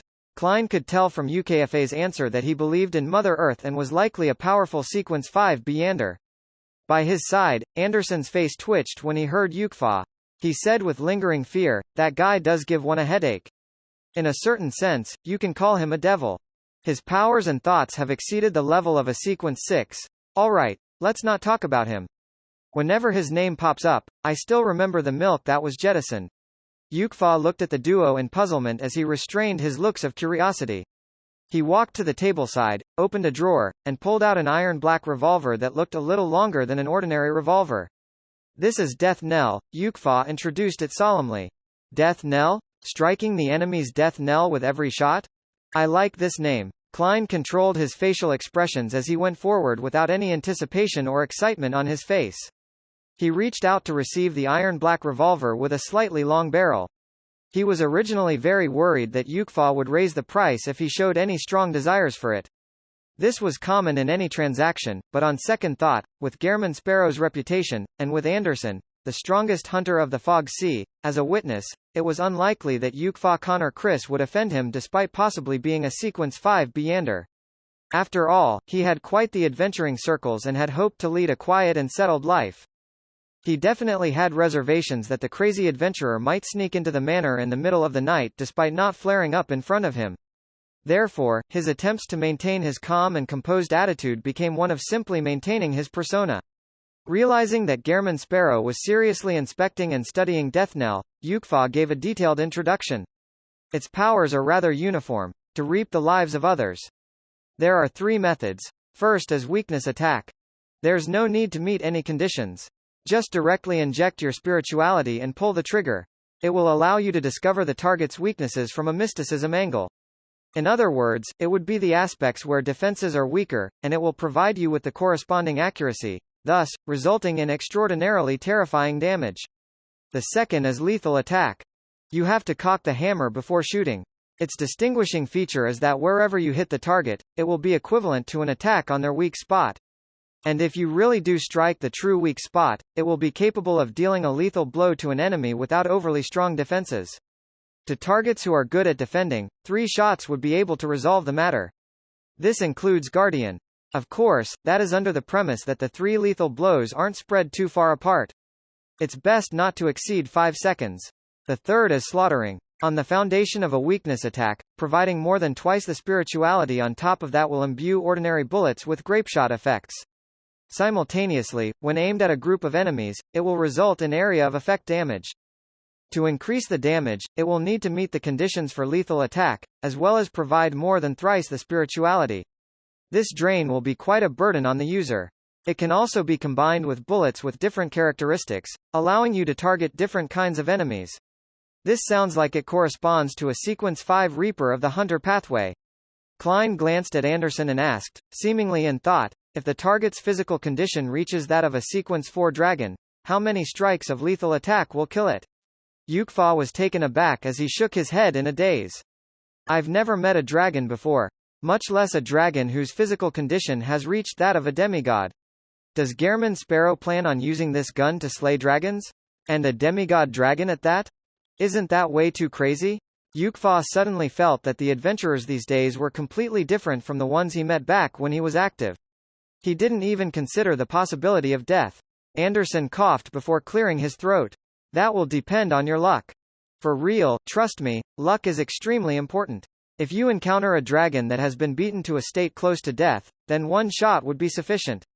Otherwise, I suggest you to run. Yes, it's more important to stay alive. Of course, if the demigod dragon doesn't defend and stays there for you hit it, 5 shots of lethal attacks should be enough to kill it. Yukfa looked at Anderson before looking at Gehrman Sparrow. He decided not to pursue the topic as he changed topics. Anderson has told you about the negative effects of Death Knell, right? You will receive a weakness that originally didn't exist, or it will enhance an already existing weakness, making it become more extreme. This effect will be maintained for 6 hours. There was once a time when I became extremely afraid of cats. There was one when I had just hunted a famous pirate, but I ended up going limp in the legs in front of a newborn kitten. I knelt before it, wailing and crying for it to spare me. If you carry it around, the problems aren't great. It will only make you easily thirsty. Just drinking more water and heading to the washroom more often would solve the problem. Why does it feel like the negative effects of an additional weakness will bring me more trouble? However, it is something acceptable. Klein deliberated and said, name your price. £9,000. Anderson should have mentioned it. That's my bottom line. Yukfa looked at Death Knell and Gehrman Sparrow's hands and said, this is already cheap enough. If it wasn't because I was worried that getting to know more Beyonders would affect my present life, I would have actively promoted it. I'm sure I can sell it for £12,000. Indeed, a mystical item at this level can be sold for sky-high prices if the negative effects aren't too serious when meeting a suitable buyer. Normally speaking, £10,000 to £12,000 is a reasonable price. Although Klein had the intention of bargaining, the price was already low enough that he felt embarrassed to try and take advantage of him. With a terse acknowledgement, he said, I'll give it a run. I'll complete the deal if there aren't any problems. Of course, he didn't really try the gun, as it would give him a weakness for nothing. His method for inspection was to use his spirituality to probe the gun, along with testing for the credibility of UKFA's words via divination. He did it rather openly, without minding UKFA's and Anderson's gazes. I'll make confirmation later above the grey fog. However, Yukfa likely doesn't dare to lie to me. He's definitely afraid of a crazy adventurer seeking revenge on him. After all, he has already obtained a settled and quiet life. He has a wife and children. Klein placed Death Knell on the table, lifted his suitcase, and took out £9,000 from it. The money had been removed from above the grey fog to air it ahead of time. After Yukfa received the money, he did a quick count and confirmed the authenticity of the money. As expected of a recently famous adventurer, few people can produce £9,000 in cash at once. Even a tycoon doesn't have that much liquidity, he said poignantly as he put away the stacks of cash. I even spent £5,000 to buy a key not long ago. Klein felt his heart suddenly turn empty as he saw the £9,000 enter UKFA's drawer. I've been out at sea for so long, saving up so much money, but in just moments, it's all gone. Now, I'm left with £2,683 and 6 gold coins. I can't even afford a relatively decent manor. Klein sighed as he took out the ordinary revolver from his underarm holster, removed the bullets inside, and stuffed them into Death Knell. After Anderson watched the entire transaction, he said with a tisk, Yukfa, you've changed. In the past, you would have checked the authenticity of each note. If you find it troublesome, I can help you. It's totally fine, but I'm worried that Gehrman will shoot you. Yukfa clearly knew the strongest hunter's talent at provocation. He could imagine the scene of Anderson posing in a way that was begging to be beaten, counting each and every note while verifying them against the light in slow motion. Well said. Klein silently praised him. He then stuffed the iron black, long-barreled revolver into his underarm holster. The original revolver was thrown inside the suitcase. Thanks to you, I no longer have to fret over this matter, Yukfa said with a smile as he pointed at the door. I'll get my valet to send you out. Anderson opened his mouth as he chuckled. Yukfa, aren't you going to keep us here for dinner? When you're married with kids, I'll treat you to the best food at the best restaurant, Yukfa said with a smile, completely unfazed by his accusation. Out of the manor, Anderson looked up with squinted eyes. At the sight of the setting sun, he chuckled.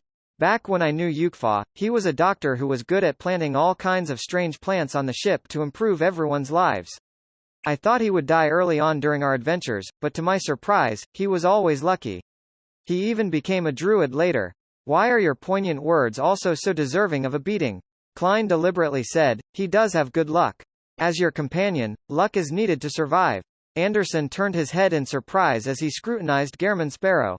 You know how to mock others? Or have you been infected by me? He wasn't too affected by it as he straightened his clothes, took off his hat, and said with a smile, all right, you've gotten the mystical item you need. If there's nothing else, it's time I embark on my own journey. Don't forget that demigod's mission. Klein succeeded in using a single sentence to crumple Anderson's expression. I already have an urge that compels me to finish that matter as soon as possible. All right, there's no need for goodbyes. Perhaps we might really meet again one day. Anderson gave a self-deprecating laugh, waved the hat in his hand, and turned to head towards another path that left to Bayham. As he watched the strongest hunter depart, Klein slowly heaved a sigh. Holding his suitcase, he followed the path he took to get here and headed for Bayham under the red evening sky and the shelter of unique palm trees. Inside Bayham City, after finding an ordinary inn to stay in, Klein began considering his subsequent plans. I'm finally free. I can attempt to act as a marionettist. I have to figure out the corresponding principles. That's the most pressing issue for now. Yes, marionettist. The focus should be on the marionette. I haven't actually created a marionette and controlled it in battle. I should start from there. This matter can be completed before returning to Backlund. Not only do Beyonders have to stay hidden there, making it difficult to encounter one, but no matter what one does, it's easy to get on the bad side of the church or some important figure. I need to be careful. It's not a good place to select and create marionettes. The sea is better. I'll go make my rounds at the bar later. I'll find a pirate who deserves death to give it a try. With this in mind, Klein immediately got up and left his room. As though he was bringing his certificate of deposit to a bank to withdraw the money, he headed for the nearby seaweed bar. Famous pirates often showed up there. Soon, he arrived at the bar's entrance. After straightening his clothes, he pushed open the heavy wooden door. Gazes subconsciously swept past his face before they moved away as though it wasn't anything extraordinary. Following that, someone shouted with a suppressed voice, "Gehrman Sparrow!" In a blink of an eye, several figures in the bar ran for the back door. Before Klein could figure out what was happening, the bar was left relatively desolate and empty. As Klein looked at the bar, which was so silent that he could hear breathing, he was taken aback. Only then did he step in and walk straight to the bar counter as though nothing had happened. I should change my appearance the next time I come, he thought in frustration, just short of facepalming. UKFA's lack of awareness that Gehrman Sparrow had successfully hunted slaughterer Kirkais had made Klein believe that the latest news hadn't reached the City of Generosity, and he boldly came to the seaweed bar. To his surprise, the problem lay in Yukfa, who had kept a distance from the adventurer circles. He was a little behind on the news, and the crazy adventurer's infamy had already spread amongst the pirates around the Rorstad archipelago. Sighing silently, Klein sat in front of the bar counter and rapped the wooden counter. 1 glass of Southville beer. 6 pence. The bartender gulped his saliva with great difficulty. Klein took out a few copper pence and placed it in front of him. Without a change in expression, he asked, "Any developments recently?" The bartender took the money and carefully delivered the beer to Gehrman Sparrow. Then, he forced a smile and said, "Admiral Emirius Revelt has been transferred back to Backlund. Admiral Robert Davis has replaced him, becoming the highest-ranking naval commander of the surrounding waters for the kingdom. The archipelago's situation is a little tense, and many pirate crews have sent people to gather intelligence. Admiral Emirius was ultimately implicated by his brother and lost his post. However, as long as he wasn't directly involved, it can't get worse for him when considering his status as a demigod. At the very least, he can maintain the treatment he receives as an admiral. Nothing will happen to his family either.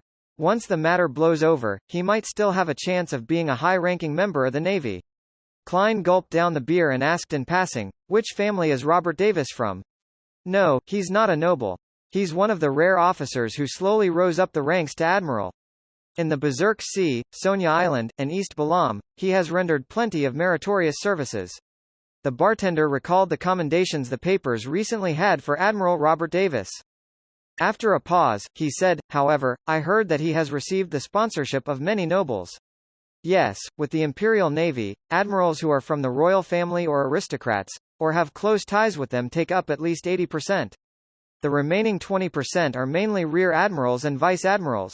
Klein had long learned of the situation from the documents he received from Emirius Revelt. Compared to this, the army was a lot better. Gehrman Sparrow didn't continue asking as he seemed to focus on his drinking. The bartender then added, "In the past 2 to 3 months, the resistance has been very active. They've been constantly attempting to destroy railways or set up blockades on public roads. They've given the Governor-General's office quite a headache, forcing it to dispatch large numbers of soldiers to maintain a smooth flow of traffic. However, the resistance army seldom clashes with them head-on. I'm aware of that. It's all going according to my plans. In a place where the natives and mixed bloods take up 80%, it's not difficult for the resistance to gather accurate intelligence. Coupled with external sponsors, it wouldn't be hard for them to live on for short periods of time. The reason why they were in a dire situation in the past was all because Kalvatua was an irrational sea serpent. It often got them to attack key nodes in a city, fighting head-on with the Loan Kingdom's navy and army." Klein mumbled to himself in delight as he drank another mouthful of beer. He had also warned the resistance to not be overly active. If they forced the Governor-General's office into a corner, the Loan Kingdom might send Sequence 5 Beyonders or even demigods who were good at pursuit and tracking. With the resistance's strength, there was no way they could put up a fight. In the name of Seagod, Klein's instructions were to maintain while slightly improving their present situation and await for the global situation to change. This wasn't too far off. According to the various matters Miss Justice had feedback on, and with the Hanged Man giving insight that affirmed this, it was certain that once the Loan Kingdom was done with its internal reforms and making the original and newly added ironclad warship become its main force in combat, a war against the southern continent's colonies was inevitable. He silently drank his beer until the bartender was done. He then wore his hat, got up, and left the bar, heading straight for his inn. Along the way, he saw bronze-skinned children with curly hair and natives with brown jackets and pantaloons. These people either made way in horror without even looking up, or they were hunched in a corner, looking at Klein with a complicated look in their eyes.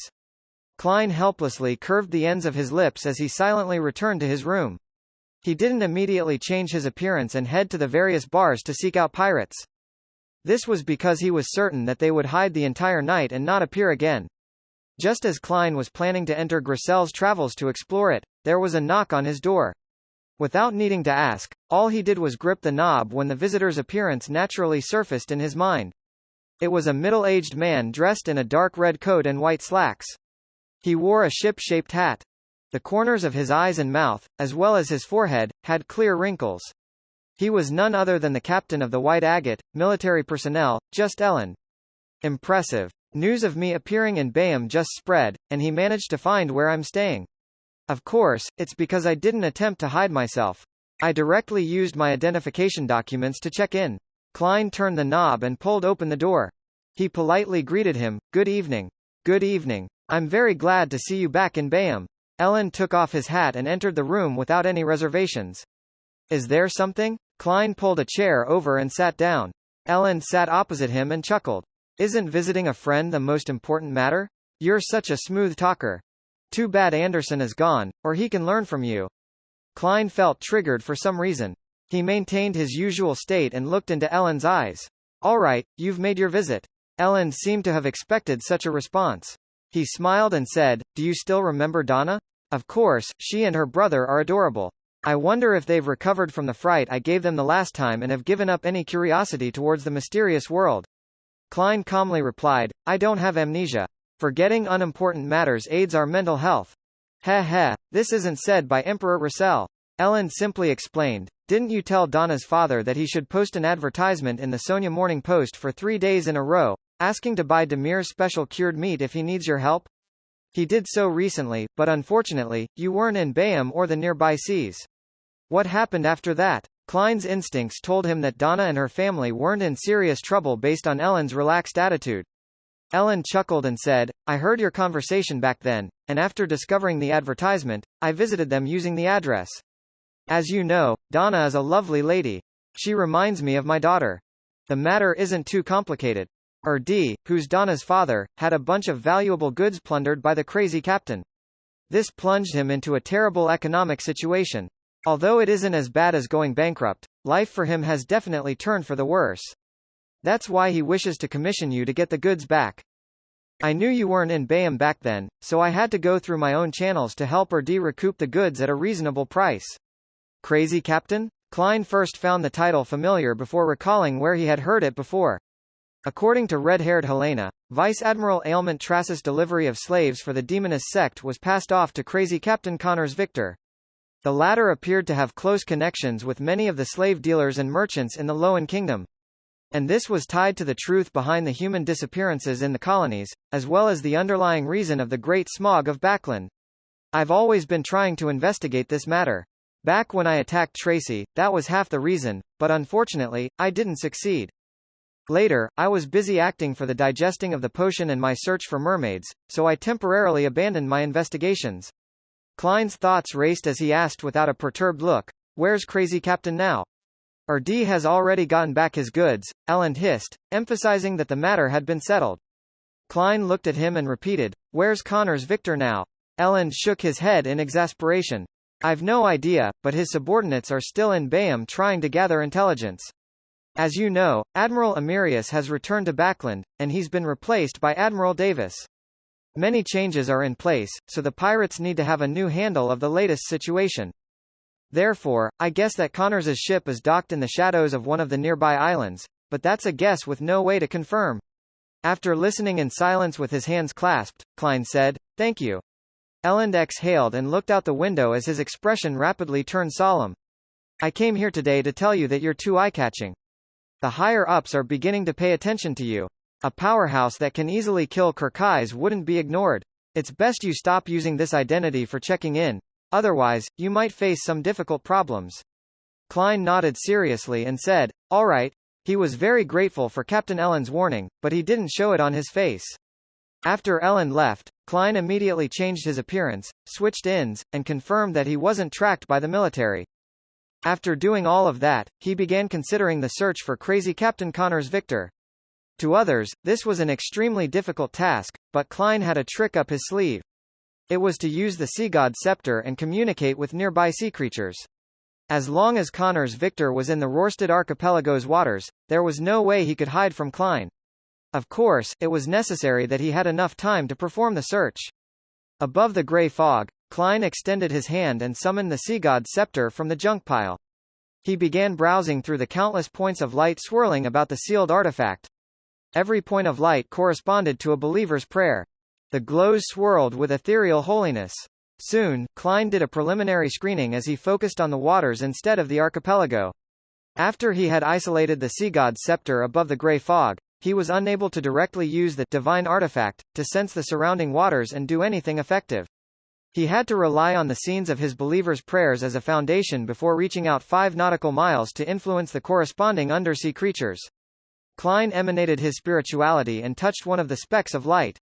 He saw a native performing his daily prayers in the evening on a fishing boat before docking. As Klein's thoughts changed, the angle of the scene quickly drew higher as more dark clouds and undulating waves appeared in the scene. There are signs of a storm brewing hours ahead? That's right. I did find the atmosphere repressing when I was out. That's why Elend said that crazy Captain Connors's ship is likely to be hiding in the shadows of some island. It was to avoid the storm. Klein tapped the edge of the mottled table as he muttered silently. Having deduced this, it made his search much easier. This was because he didn't need to search the extensive waters. All he needed to do was focus on the different islands around those waters. With a change in thought, a blue gem at the tip of the Sea God Scepter in Klein's hand lit up.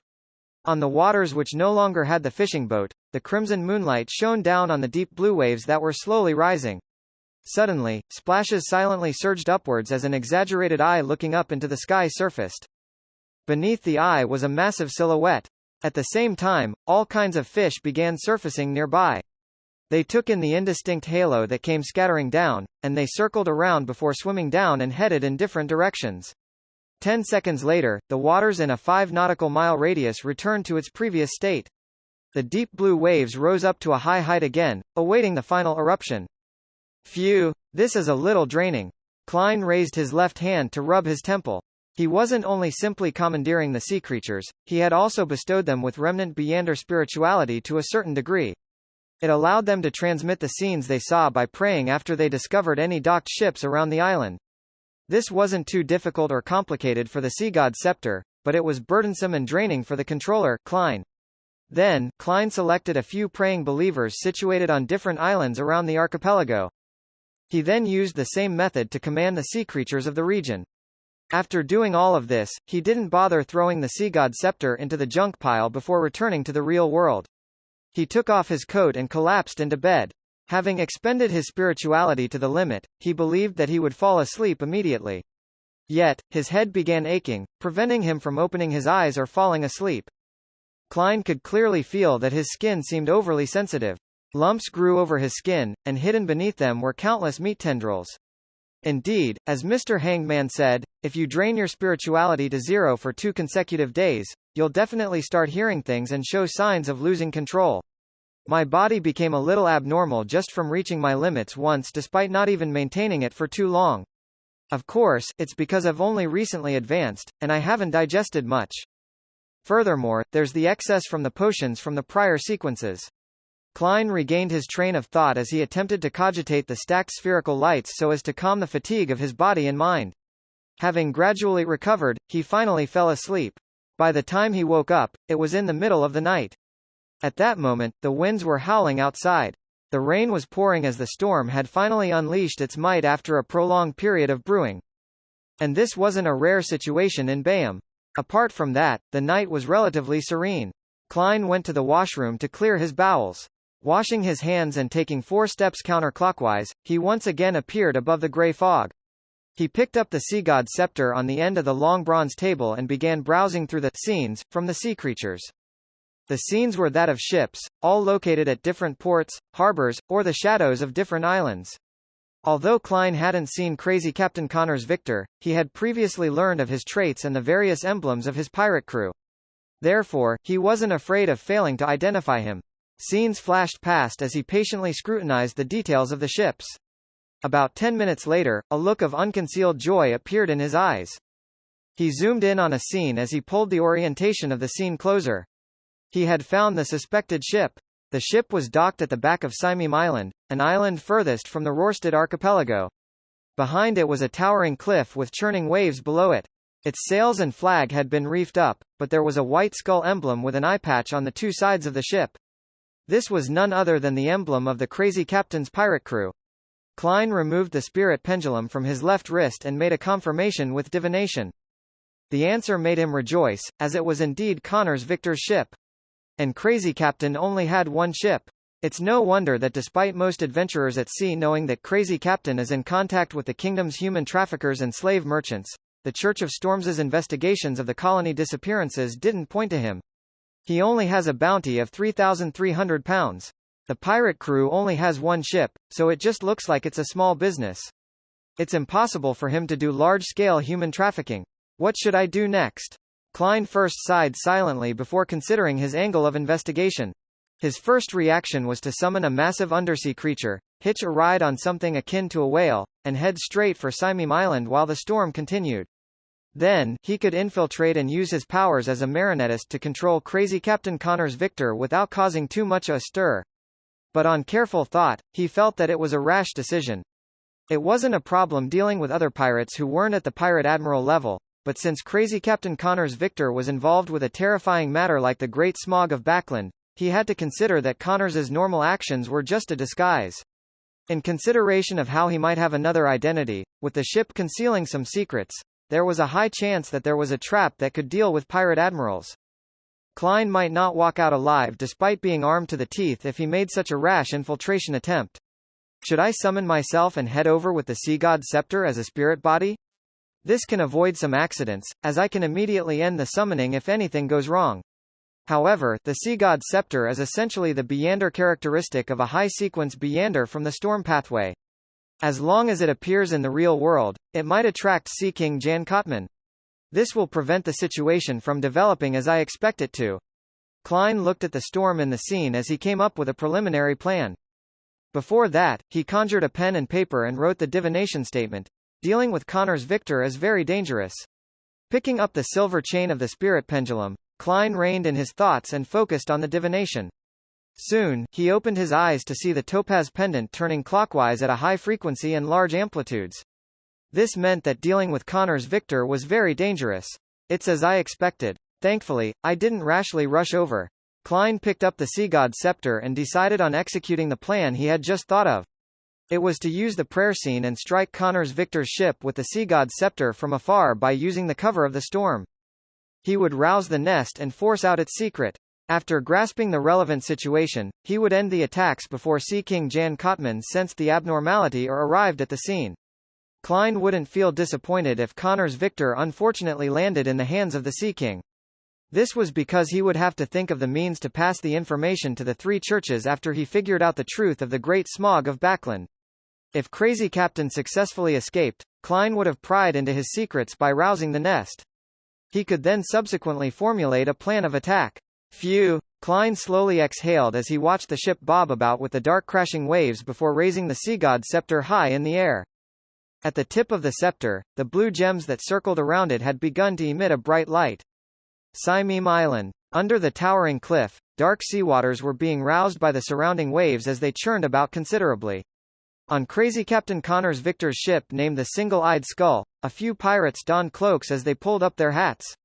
The rain pattered down heavily on them as they fought against winds that could lift a child, in order to walk out the cabin and inspect the ship to prevent any accidents from happening.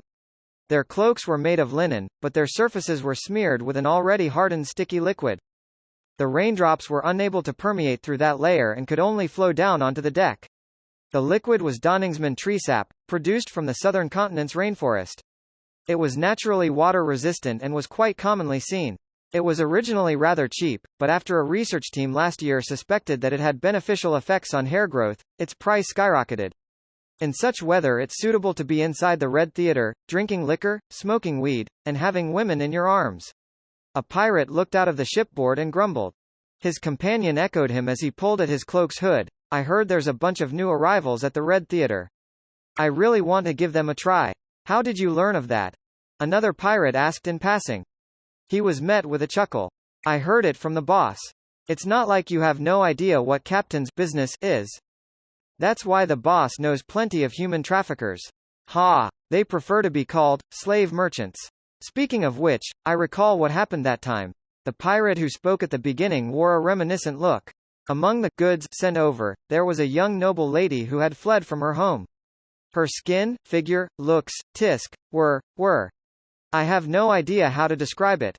I still remember her to this day. What a pity that she committed suicide. As they spoke, they suddenly felt their vision brighten as they subconsciously looked up into the sky. Apart from the pattering rain, there was an abnormal silver bolt of lightning that was snaking its way through the dark clouds that hid the crimson moon and stars. Suddenly, a gigantic bolt of lightning that illuminated the surrounding waters smote down, heading straight for the single-eyed skull. Boom! The bolts began to spread out randomly as the wooden ship burst into flames. Deafening thunder echoed in the pirates' ears. Right on the heels of that, silver bolts of lightning struck down like they were brandishing their claws. The tiny sailboat was instantly plunged into a lightning forest. At that moment, the thick lightning bolts that were about to interweave together had suddenly separated. They split apart in violation of the natural laws, and they failed to hit the single-eyed skull. They hung close to the ship's surroundings before striking the pitch-black water, lighting up the surrounding sea as sizzling lightning bolts snaked out in a spectacle. The pirates on the deck suffered from the strike. One of them had been charred black like an overburnt piece of wood. Two collapsed as their bodies convulsed. There really is a problem. Above the grey fog, Klein couldn't help but sigh when he saw the scene of his lightning storm being dispelled. He was certain that this was a power at the level of a demigod. If he had rashly infiltrated the single-eyed skull, even with Creeping Hunger, Death Knell, and Grisel's travels, there was no way he could put up an effective resistance against such strange powers.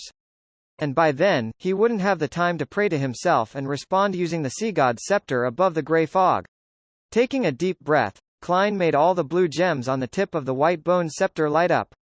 Around the single-eyed skull, there were two kinds of sounds in the storm.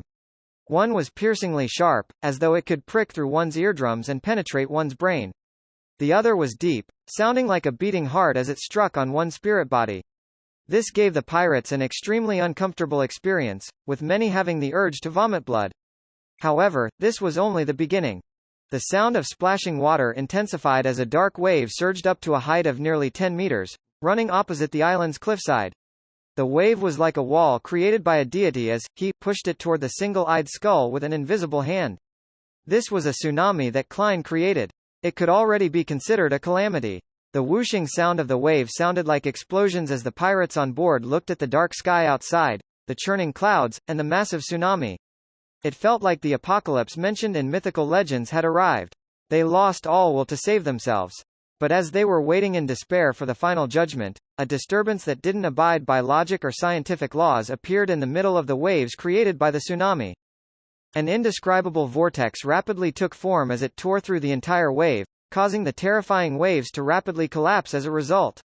Amidst a rapturous rumble, a secondary wave threw the single-eyed skull up high into the air as the gigantic wave from before dispersed, spraying a portion of its load onto the ship. One of the masts broke, and the ship was in shambles. Even the deck was completely flooded. Whoosh! A strong wind suddenly stirred and swept up the pirates, turning into a hurricane that exceeded its own limits, pushing the airborne single-eyed skull further towards the sea. The ship began to ride the squall as it flew across the sky, covering a distance of several nautical miles without landing in the undulating waters. It was as though it was an airship that continued stably proceeding forward. Klein was amazed at the demigod or sealed artifact of the corresponding level inside the single-eyed skull for nullifying the tsunami. He sighed at his lacking sequence, as he couldn't create the destructive tsunami that Kalvatua had previously created, despite stirring the powers of the mysterious space above the grey fog. In the meantime, he controlled the hurricane and ensured that the single-eyed skull didn't lose its support and plummet, afraid that it would leave his 5 nautical mile range of influence. At that moment, his goal wasn't to destroy the single-eyed skull, nor was it to capture crazy Captain Connor's Victor, but to force out the demigod or sealed artifact hidden inside the ship. A powerhouse or item at this level was scarce in the world. By seeing their appearance, he would know who they were sooner or later, as well as which organization they belonged to. And this provided the subsequent direction for the investigation regarding the Great Smog of Backlund. I hope it's not from the Seer pathway. Otherwise, who knows if it's his true face or not. However, this is also a good thing. Since I'm investigating the truth of the Great Smog, I'll figure out what Ince Zangwill is doing, and I'll make preparations for my subsequent revenge. I'll also be able to successfully find the Bizarro Sorcerer potion formula and main ingredients. As Klein silently sighed, he made the gem on the tip of the sea god's scepter emit a pure azure light. With a hum, the single-eyed skull's flight experienced a change. It plummeted like a roar and didn't even manage to glide. Suddenly, it turned very, very light, landing on the sea's surface like a feather caressing a human's face. At that moment, Klein, who had exhausted plenty of spirituality, was just about to muster his remaining strength to create another tsunami when he heard an explosive boom from the scene. It was a terrifying sonic boom. Furthermore, it was different from normal sonic booms, as though it was mixed with the howling sounds of the wind. It was from Sea King Jan Kotman. Although he was still a distance away, he wielded mastery of these waters, so he could exert his influence across space while he rushed over. This was a Sequence 3 saint who was close to that of an angel. The terrifying sonic boom sent the single-eyed skull flying out. There was no hesitation on whether it would harm anyone. After all, there was nothing wrong with striking down on pirates. Meanwhile, Klein felt a psyche that was so potent that it was terrifying as it swept across the area in search of any spots that appeared abnormal. It caused the scene before his eyes to be affected as everything turned indistinct. After resisting another blast, Klein calmly and rationally ended the response. He shut down the corresponding prayer scene before throwing the sea god's scepter into the junk pile. The gap isn't anything trivial. If Sea King didn't appear, I wouldn't have the confidence in forcing out that demigod. My sequence is still too low, giving me troubles when using the scepter, as it's overly burdensome. However, at sea, the storm pathway is really powerful. They're practically mobile calamities. The powers displayed by that demigod had the key elements of distortion, confusion, loaning, and violation of normality. It appears to be the Black Emperor paths of the divine. Others might not realize it, but I have the corresponding card of blasphemy. It definitely isn't only a Sequence 5 mentor of confusion. A Count of the Fallen? The military has a portion of the potion formula for the Black Emperor pathway, but it seems to be limited to the first 5 sequences. They lack sequences 4 and above. Although Klein failed to force the demigod or corresponding sealed artifact out, he had gained a certain number of clues from their reaction.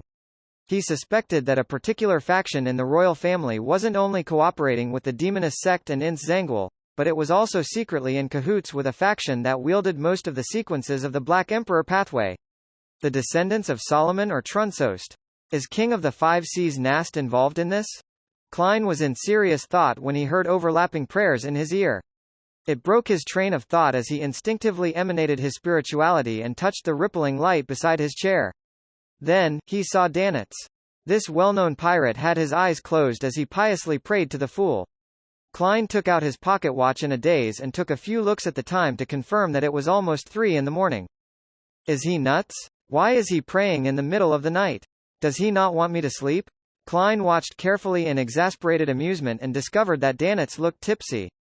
There was even faint singing echoing outside. The crew members of the Golden Dream are having another bonfire party? Are they celebrating the departure of Gehrman Sparrow? To think they celebrated all the way into the middle of the night. Klein instantly understood why Danitz was praying at that moment. He took a deep breath as he emanated his will into the halo, saying in a deep voice, "Those who say my name are on my mind." Ellipsis. Sea King Jan Kotman arrived at Saimim Island as he began searching for the abnormal tsunami that had happened here, as well as the ship that belonged to an unknown pirate crew. He was certain that there was a demigod on board that ship. This tall and brawny cardinal of the Church of Storms with thick, dark blue hair, a high-ranking deacon of the mandated Punisher, clenched his fists as the dark clouds in the sky cracked open, sending crimson sunlight scattering across the sea. After identifying the positions of the stars, Jan Kottmann flew in a particular direction. Suddenly, his speed slowed down because he saw a pirate's ship with a flag fluttering with the single-eyed skull emblem. The ship wasn't manned by anyone as it drifted in the wind. Scarlet flames were everywhere on it, along with charred corpses. In the middle of one of the masts, a middle-aged man was tied to it. He wore a triangular hat and a black eye patch. His exposed eye was widened and filled with horror. A wooden pole had impaled him in his chest as blood dyed everything. His life and spirit body had completely dissipated. Situated beyond the storm, the Golden Dream had crimson-red moonlight shine through the thin clouds and onto one of its rooms which was dark and unlit. Danitz was standing beside his bed, motionless. It was as though he had encountered the Beyonder powers resembling Medusa's petrifying gaze. He couldn't help but grind his teeth loudly as his feet indiscernibly trembled. An endless grayish-white fog and an indistinct figure that stood high above everything, saying the awe-inspiring words, "Those who say my name are on my mind," filled his mind. There really was a response. There really was a response. Danitz's lips quivered as he muttered silently to himself. He felt that his calves had gone soft. This was the first time he was receiving a response from a prayer. He was frightened out of his wits. He long knew that the Fool was an unknown existence, the figure whom the secret organization backing Gehrman Sparrow believed in, and that he had already made a connection due to chanting his honorific name. If he had any actions of disloyalty or betrayal, he would immediately die a baffling death, but this knowledge stemmed from the knowledge Vice Admiral Iceberg Edwina had taught him. He had never encountered similar situations before, and he had never imagined that an unknown existence would respond to him. When the fog, figure, and voice suddenly appeared before his eyes and ears, he learned for the first time that mighty existences would directly respond to their believers. Yes, deep down, Danitz had unknowingly changed the unknown existence into a mighty existence. Just as he recovered from his shock, he hurriedly took a few deep breaths as he attempted to pace about to relieve the remnant horrors in his heart. However, just as he took a stride with his right foot, he discovered that his legs had gone limp. All he could do was collapse onto his bed before barely managing to turn around to sit up. It really is a magnificent existence. It's real, Danitz muttered softly as he came to a clear realization that he had involved himself in something serious. Back in the book world, as he had only chanted the honorific name without discovering any abnormalities, all he felt was fear having known of the possible outcomes. Now, he was facing a hidden danger that finally outlined itself, as well a future he couldn't see clearly. How could he not plunge into an inescapable pit of extreme fear? After an unknown period of time, Danitz exhaled as he consoled himself. It might not be a bad thing. At the very least, Gehrman Sparrow is still living, and he's leading quite a good life. Upon having this thought, he forced a smile. I'm a member of a secret organization, and in the future, a person blessed by a magnificent existence. As his thoughts raced, Danitz decided to pray every morning when he woke up. He believed that no existence would dislike a pious believer. Of course, he would keep in mind the revelation and often pray inwardly. Ellipsis. The next morning, Klein woke up normally, having exhausted himself the previous night. He slowly got out of bed and saw that the skies were blue and the ground outside was wet. The entire world seemed to be cleansed by water, making it abnormally fresh. However, the disorderly leaves, broken branches, and all sorts of trash were an indication that it wasn't a peaceful night. After washing up, Klein wore an ordinary Loanese face, ordered a cup of Gurney sap, something that originated from Simim Island, and a rather heavy choice for breakfast, Tidiva, to make up for his previous night's expenditure. As he drank the beverage that resembled lemonade with sugar and milk, he ate the fresh, fragrant meal that mixed mutton and fish together, along with the sweet and slightly sour flavor of the fruit. Klein held up the newspapers provided by the inn with great pleasure as he read through the papers starting with the Sonia Morning Post and News Report. At the end of breakfast, he flipped open Strange Cases, a paper that was rather popular among adventurers, and he saw a striking article headline, Bloody Infighting Amidst Storm. According to sources, there was intense infighting on Crazy Captain Connor's Victor's single-eyed skull. The pirates executed Crazy Captain and killed each other, and reports say that no one survived. All of this evil was concealed by the terrifying storm last night. No one was aware of the conflict until the single-eyed skull was found drifting around Simim Harbor. The article attached an unclear photo, seemingly captured from the harbor in secret. The photo's single-eyed skull's characteristics stood out at once. It was heavily damaged and many spots were charred black. Only a single mast remained intact, while the middle mast had a figure with a triangular hat pinned to it. It's Connor's Victor. He died just like that? Klein's pupils constricted as he seriously contemplated. It can almost be confirmed that there was a demigod on the ship last night. When he saw that crazy captain was targeted, or with Sea King in pursuit, he could only care for himself. Unable to bring Connors with him, he decisively silenced him and destroyed all evidence? Klein, who had plans on continuing his pursuits of Crazy Captain, felt dejected. He realized that although the trail of clues hadn't been completely cut off, there was little of it left. The only matter he was aware of at that moment was that the demigod likely belonged to the Black Emperor pathway. From the intensity of the storm last night, the single-eyed skull was likely sent to the harbor by Sea King Jan Kotman so as to do any follow-up investigations. I wonder if they will have any additional findings. Yes, I can get Mr. Hanged Man to keep an eye out for it in the Church of Storms. There's no need to inform him since the tarot gathering will be this afternoon. The world can directly commission him to do so. Klein quickly made up his mind before downing the rest of the gurney sap. Then, he returned to his room and planned to retrieve the radio transceiver which he had placed above the grey fog for an extended period of time to contact a Rhodes. He wanted to see if it had any other clues regarding the Bizarro Sorcerer potion formula. Having left Oravi's East Sea, which was also where the Aurora Order's demigod had previously targeted him, Klein now dared to use items with the grey fog's aura. However, he knew very well that he couldn't do it frequently, and each use couldn't be for too long. Otherwise, there was the possibility of the true creator detecting it. Due to this reason and his wariness against a Rhodes, he planned on doing whatever he could do himself, and he would seek advice from others if possible. He only planned on playing the question and answer game if he was out of options. In the Blue Avenger, which was docked at the Resistance's private harbor, Alger planned on getting one last resupply before his return to Passu Island. After instructing his crew which items to purchase, he changed into local clothing, and he went straight for Bayam. After circling a few times, he came to the Cathedral of Waves, planning on reporting to Diocese Bishop, Chogo, about recent developments.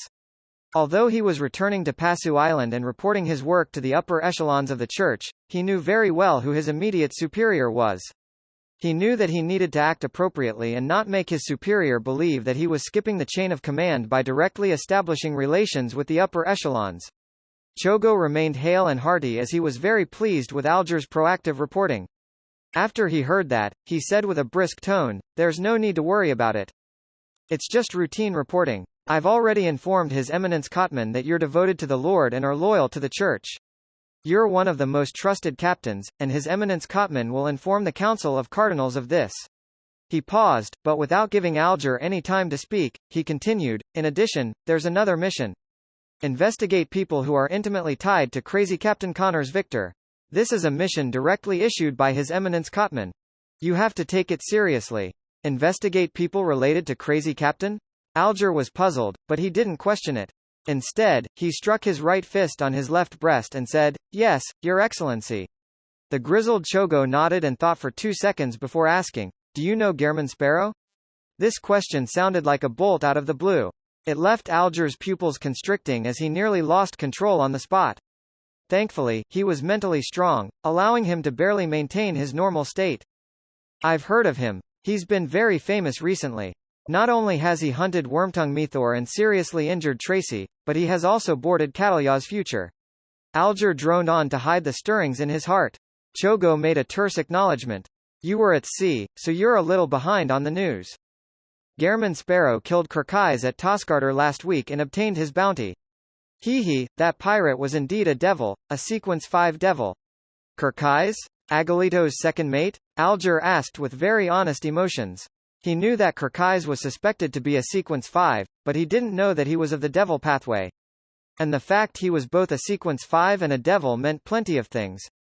It meant that he was difficult to kill, which meant that Gehrman Sparrow had very likely killed Kirkais during a sudden encounter. This meant that Gehrman Sparrow was already at the pinnacle of Sequence 5s. If it wasn't because he was seeking to purchase the Sequence 4 potion formula, I might even suspect that he had become a demigod. Alger thought, feeling perturbed. He was alarmed to realize that in a week, the world had obtained the Sequence 5 Ocean Songster potion formula and main ingredient, killed a Sequence 5 devil, and might very possibly have a Sequence 6 Notary potion formula in hand as well. How did he do it? Alger realized that he was feeling a little frightened of the world. Of course, it wasn't something unacceptable for him. This was because he knew that the world was Mr. Fool's blessed representative. And Mr. Fool's blessed clearly wasn't a single person. If one was responsible for the notary potion formula, while another was responsible for the ocean songster, then it was possible that Gehrman Sparrow had only killed Kirkais. Although this similarly left one apprehensive, it didn't seem like a fabricated story. Chogo nodded solemnly. Yes, Agalito's lack of reaction implies something. Focus on gathering information about Gehrman Sparrow. All right, Your Excellency. Alger bowed reverently, having already decided to be perfunctory with the mission as much as he could. Inside the inn, Klein placed the radio transceiver on the table.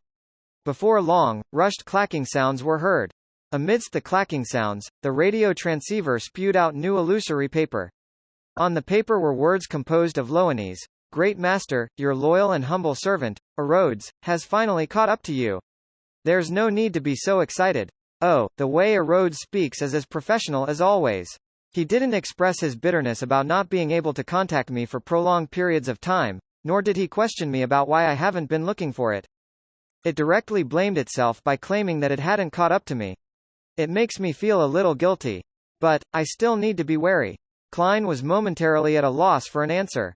Erodes didn't wait as it used the radio transceiver to produce an emoticon of carefully peeking out on the illusory paper. Great Master, the ruler above the spirit world, your servant has sensed that you are one step closer to returning to your holy throne, am I right? This fellow has evolved really quickly. He's already using colored text to form a nascent form of emoticons. From Arides's point of view, I'm a true god taking steps to find myself? That's why, although it can clearly sense that I'm only a sequence 5, it still treats me with respect and is even more humble? Klein understood that the mirror was deliberately asking a question, so he nodded in a frank manner. Yes. You have already answered my question. As an exchange and a rule that I need to overlook, you can raise a question to me. Erodes typed quickly in response before adding a smiley face. Klein didn't hesitate and asked directly, where can the potion formula for Bizarro Sorcerer be found? The illusory paper spat out a long paragraph of complicated symbols before turning into a mirror as it represented a realistic scene. It was a dark cathedral without any natural light source. Inside it was a bunch of squirming things that were all so blurry. It looked as though it was a pencil drawing that had been wiped by an eraser, preventing any exact details to be seen. However, Erodes added a bunch of text at the bottom of the scene. This is Zaratul. In his advancement to Sequence 1, Attendant of Mysteries, he lost control and became a monster. However, Great Master, you have to be careful. He is a very crafty person. Perhaps everything about him is just an act with a purpose. I'm unable to look at him directly, as it will bring me harm. Aside from him, you will be unable to obtain the potion formula from any demigod from the secret order. This is because back then Zaratul would directly provide the high sequence potion to them. And there's almost no way to use any Byander methods to reverse divine it. What a detailed answer, and it even gave me the additional knowledge that the sequence 1 corresponding to the seer pathway is Attendant of Mysteries. Does it mean being an angel that serves upon mystery? From the looks of it, the secret order approach can only work by directly facing Zaratul to obtain the potion formula. And I'm not even capable of viewing him directly. It's no wonder the Snake of Fate Will Osepton told me to find the crazy Zaratul without mentioning the secret order. Klein was moved by Arides's attitude. If he didn't feel that he lacked the level and strength to commandeer this sealed artifact, he even planned on truly treating it as his servant. Amidst the clear clicking sounds, another segment of the illusory piece of paper appeared, presenting another scene. It was a towering mountain peak. On it was a swath of dilapidated palaces.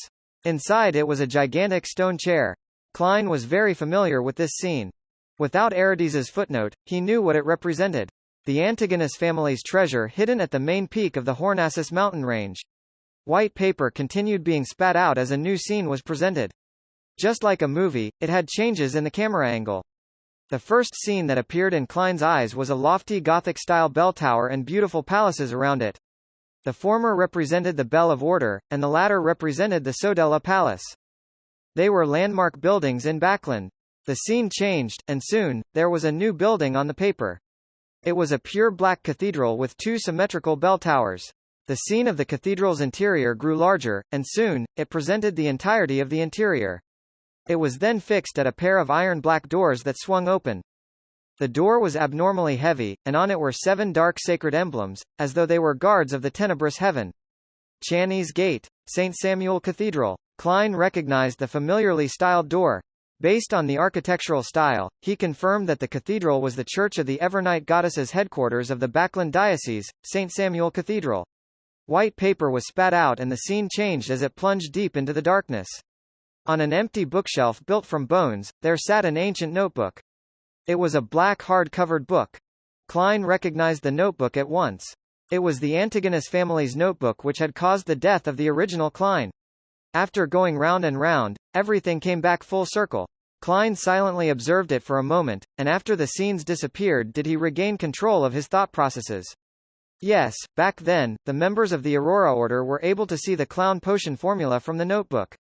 Having been acknowledged by it, the content presented to me will definitely be completely different from before when I flipped through it. It should have the arcane sorcerer potion formula. It just lacks the ingredients or characteristics. So this notebook has been sealed behind St. Samuel Cathedral's Channy's Gate all this time. To get it from there, the difficulty in doing so wouldn't be lower than finding Zaratul and facing him directly. Back then, there were high-sequence Beyonders involved in the Great Smog of Backlund. After I reported the matter to the Backlund Diocese's church through Miss Justice, the matter was quickly quelled. This is sufficient enough to prove that the Backlund Diocese has plenty of power. They have no lack of demigods or sealed artifacts. Yes, regardless, I'll need to return to Backlund first and see if there are any opportunities. In contrast, I'd prefer not to head to the Hornassus mountain range. Reining in his thoughts, Klein looked at the radio transceiver which had turned dark and solemn. Last night, who was the demigod on crazy Captain Connor's Victor's ship? Clacking sounds quickly sounded as the illusory paper from before vanished as new ones were spat out. The content on the piece of paper was likewise a realistic scene. On an exquisite brass chandelier, 5 candles of different heights spread their warmth and light. A middle-aged man wearing a triangular hat and black eye patch stood before a cabinet that stored grape wine, champagne, and tequila. He was humbly looking opposite him. Opposite him was a tall figure in a black cloak. Its face was completely hidden beneath the hood. The figure didn't seem to have a real head, only a blob of heavily distorted darkness that was embedded above the neck. Thanks to the portraits from bounty notices, Klein recognized the one-eyed man to be crazy Captain Connors. His disheveled and oily hair cascaded down and happened to cover his neck. Opposite him is likely that demigod. But he deliberately disguised himself and did the corresponding anti-divination preparations. For a Rhodes to be able to produce a scene of this level is already impressive enough. Klein wasn't too disappointed. Instead, he carefully memorized the figure's build. More than 1.85 meters tall, but less than 1.9 meters. Rather long arms, and when hanging his hands down, it almost reaches the knees. The broad shoulders prop up the cloak. The feet are faced outwards to a certain degree. As an expert in disguises, Klein believed that when a person disguised himself and prepared a certain level of anti-divination measures, there was a high chance that he wouldn't take note of disguising his build, especially when one's body didn't have any particular traits. Therefore, this can provide a certain amount of clues. This allows Klein to find the person familiar when he sees the target. Very good. It's your turn to ask. After keeping that in mind, Klein stopped scrutinizing the figure as he waited for Aretes's question with piqued interest. He was curious as to how a Rhodes would continue breaking through his image of him. The typing sound slowed down as it seemed to appear hesitant. Bit by bit, the illusory white paper was spat out. Great Master, see, can I say something to you? Yes, Klein answered the question, puzzled. He began to look forward to what a Rhodes had to say. The sound of typing hastened as it exuded an obvious sense of warmth. On the illusory paper, a single line appeared. Great Master, happy birthday. This is belated. Your current body was born on the 4th of March 1327. I originally wanted to wish you a happy birthday at midnight of that day, but I failed to keep up with you. Ellipsis. It's a topic that really exceeded my expectations. I even forgot about my own birthday. The corners of Klein's lips twitched as he was at a loss for words. He had received the original Klein's memory fragments and received parts of his emotions. He knew the birthday, but for a person who led a solitary life, why would he remember such things? This fellow is actually the first person to wish me a happy birthday. Benson and Melissa must be feeling more upset today. The interview should have ended in February. I wonder if Benson succeeded in becoming a civil servant. Klein felt poignant as the way he looked at the radio transceiver warmed up. He thought for a moment as he calmly asked, "Third question, your origins." The typing sounds paused for 2 seconds before sounding out again. A white piece of paper was spat out as a new scene surfaced. Large amounts of black sticky liquid spewed out from the ground as they spread outwards in a distorted manner. They grew different numbers of arms and legs before becoming strange monsters that charged ahead. During this process, a speck of light was shot out along with the black liquid before landing on a rock, to which it rapidly fused together, turning into a mirror with ancient patterns and black gems adorning its two sides. What kind of strange scene is this? This was how Rhodes was born. What was that speck of light? Where did it originate from? It does seem like a Beyonder characteristic. Klein came up with a preliminary interpretation of the scene. The typing sounds didn't stop as another line appeared. "Great Master, do you have any other questions?" Taking note of the time, Klein shook his head. "No, you have finished answering the questions, and it's time for me to leave. Great Master, the ruler above the spirit world, your loyal and humble servant, Rhodes, looks forward to serving you again and hopes to be able to continue following in your footsteps. By tilde." At the end of the illusory piece of paper, a hand-waving emoticon was presented. Inside the quiet room in the inn, the dark and silent radio transceiver instantly returned back to normal as its surroundings stopped being eerie. Klein busily set up the ritual and sacrificed it above the gray fog before having the time to consider the answers he had received. According to the clues provided by Rhodes, and combining the answers from Mr. Azik and Will Ossepton, Klein had a basic idea on how he should proceed. It wasn't just because he wished to return to Backland for some rest and reorganization, but because he viewed the large city as a main locale that he would spend a long period of time being active in. He wanted to see if he could steal the Antigonus family's notebook from the Church of the Evernight Goddesses St. Samuel Cathedral. If he confirmed that there weren't any solutions, he would attempt to switch to neighboring Beyonder pathways, but if that was impossible, he had no choice but to take the final route, head to the main peak of the Hornassus mountain range.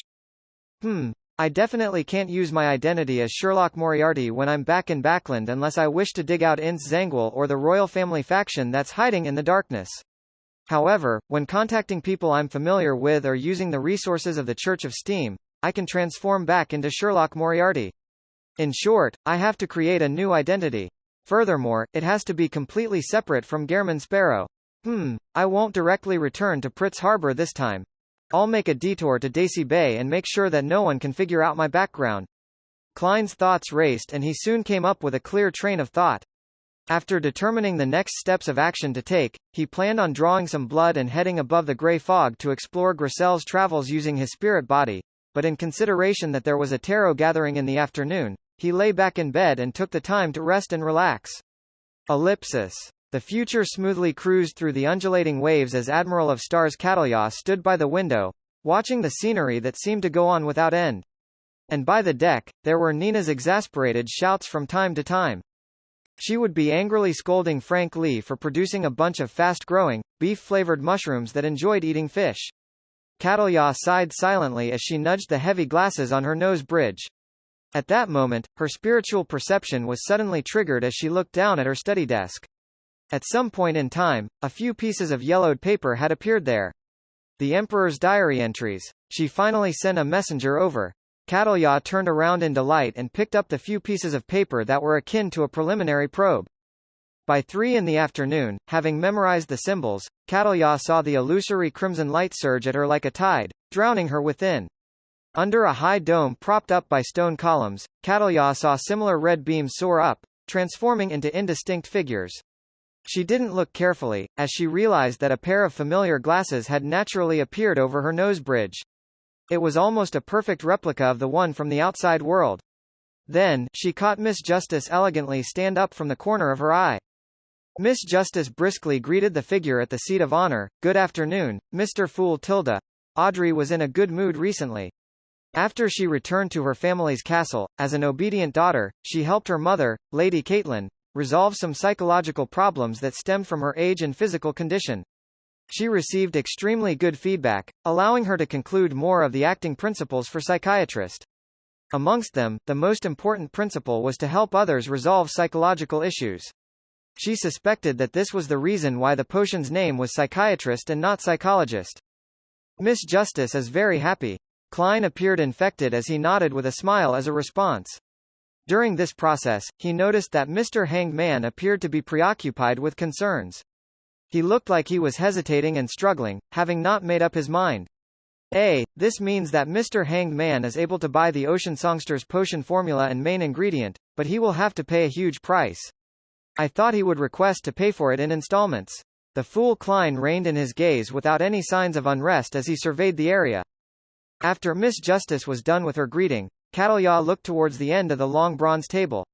Honorable Mr. Fool, I found 3 pages of Roussel's diary. Here it comes. I wonder if the 3 diary pages specially selected by Queen Mystic will be valuable. For instance, providing clues to the card of blasphemy for the seer pathway. This will be able to provide me with another alternative. Klein was filled with anticipation as he calmly and naturally said, very good. You can think of a request. Yes, Mr. Fool, Catalya replied in an impeccable manner before requesting to conjure the contents of the diary pages. Upon seeing her behavior and thinking about how she acted in the dream, Klein was rather gratified. He felt like a teacher having successfully reformed a student. This is the first time Ma'am Hermit is providing Emperor Roussel's diary entries.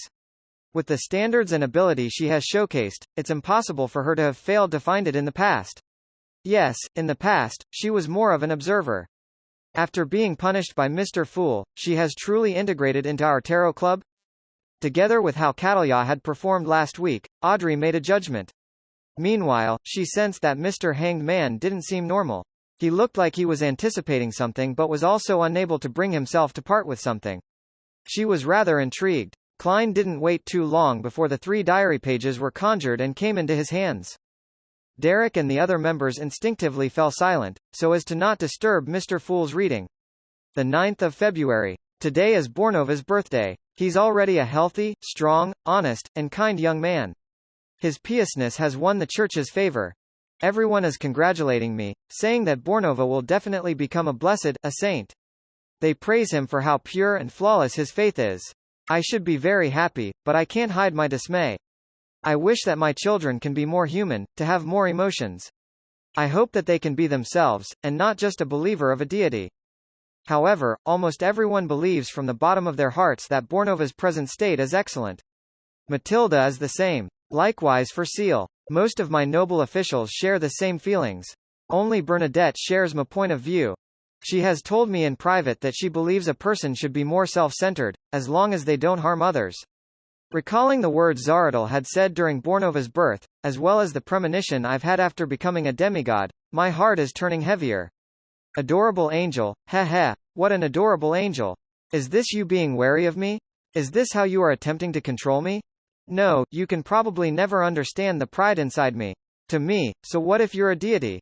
I can replace you. The 11th of February, contact with Zaratul was fruitless again. Ever since he obtained that Antigonus notebook, the number of times this secret order leader appears has been decreasing. I've no idea what secret he's scheming. Anyway, he will definitely not tell me. The 12th of February, I made a mystical item very suitable for Bernadette. This can allow her to effectively avoid the hidden sage's nagging, as long as she doesn't proactively pray and seek a response. Yes, this item seems to be able to help saints enter the easternmost front of the Sonia Sea where the battlefield of the gods is. It prevents one from being influenced by the true creator's ravings, and that place likely hides the secret to the forsaken land of God. I was only making a present for my daughter out of fun. To think that it has such powerful effects. Bernadette, your dad is really the best artisan in the world. Best artisan? Does this mean that the Emperor had already reached sequence 2 of the Savon pathway when he wrote this diary entry, that he had become an angel? With the god of steam and machinery present, this is the peak an artisan can attain. It's no wonder that Queen Mystic can freely enter and exit the battlefield of the gods. So it's because of a gift from the Emperor. Indeed, a child with parents is like a treasure. Klein felt wistful. In addition, he could sense Emperor Roussel's repressed and angry feelings from the diary entry.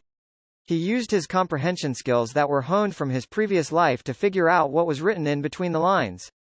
After he became an angel, the Church of the God of Steam and Machinery obstructed him and suppressed him.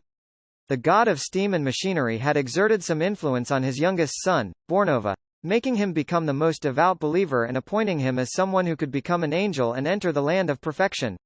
And this not only made Emperor Russell submit to the suppression while having misgivings, but this had also stirred thoughts of rebellion in him. The emperor later became a public enemy of the world because of this rebellion? Klein nodded inwardly. Meanwhile, he noticed a matter regarding Zaratul. He suspected that the miracle invoker only began aiming for sequence 1 after he obtained the Antigonus family's notebook. For this, he planned many things, but something happened during his advancement, turning him into a monster. Of course, just as Erode said, Zaratul might not have lost control. He could be hiding something or plotting something. After quickly scanning through it, Klein flipped the page and looked back. It wasn't continuous, and it was brand new content. The 5th of October. A few primordial moon believers were caught by the Black Suits organization I established. They failed to complete the corresponding sacrificial ritual. Their behavior has intrigued me, as their strength seems to come directly from the Crimson Moon. Unfortunately, large amounts of data have confirmed that the Crimson Moon is really a satellite that's revolving around our planet. Then, how is it fusing physics and mystery together? With my present strength, it's not impossible to head for the Crimson Moon. At most, it will be troublesome and a little difficult, but it doesn't seem to be necessary. The 17th of October, I've finally made up my mind. I will attempt to switch to the neighboring mystery prior pathway. Only by doing so can I become a sequence 1. I've always suspected that the hidden sage is only a conceptualized uniqueness. Due to some sort of accident, it became sentient and awakened. Therefore, this pathway's sequence 1 position is likely still empty. I've long obtained the potion formula of Knowledge Emperor from that most ancient organization. Now, it's time to seek the corresponding ingredients. It might already belong to a particular angel, and it might have fused with an object around it, turning into a warped and evil monster, or a chaotic and terrifying sealed artifact. In short, I have to be careful. It's best that I find a suitable helper. Knowledge Emperor. This sequence 1 potion name is rather interesting. If I hadn't directly seen the blasphemy slate, I would have imagined that it belonged to the reader pathway, making it belong to the Church of the God of Knowledge and Wisdom. Even stranger, these two pathways aren't switchable. I once discussed this matter with that mysterious leader and old Mr. Hermes. We basically came to a consensus and believe that the reader pathway represents the omniscient part of omnipotent and omniscient. And the mystery prior savant corresponds to knowledge itself, which is categorized into two aspects. One is more about mystery, while the other is more about reality. Hey, when I become a knowledge emperor, Bernadette can stop worrying about the hidden sage's infusion of knowledge. She can also stop being afraid of pursuing knowledge. The emperor eventually switched to the mystery prior pathway? I wonder if he successfully became a knowledge emperor. Perhaps it's because of this that his ties with the Church of Steam completely fractured, making him the public enemy with no one to help him. All he could do was place his hopes on the Twilight Hermit Order.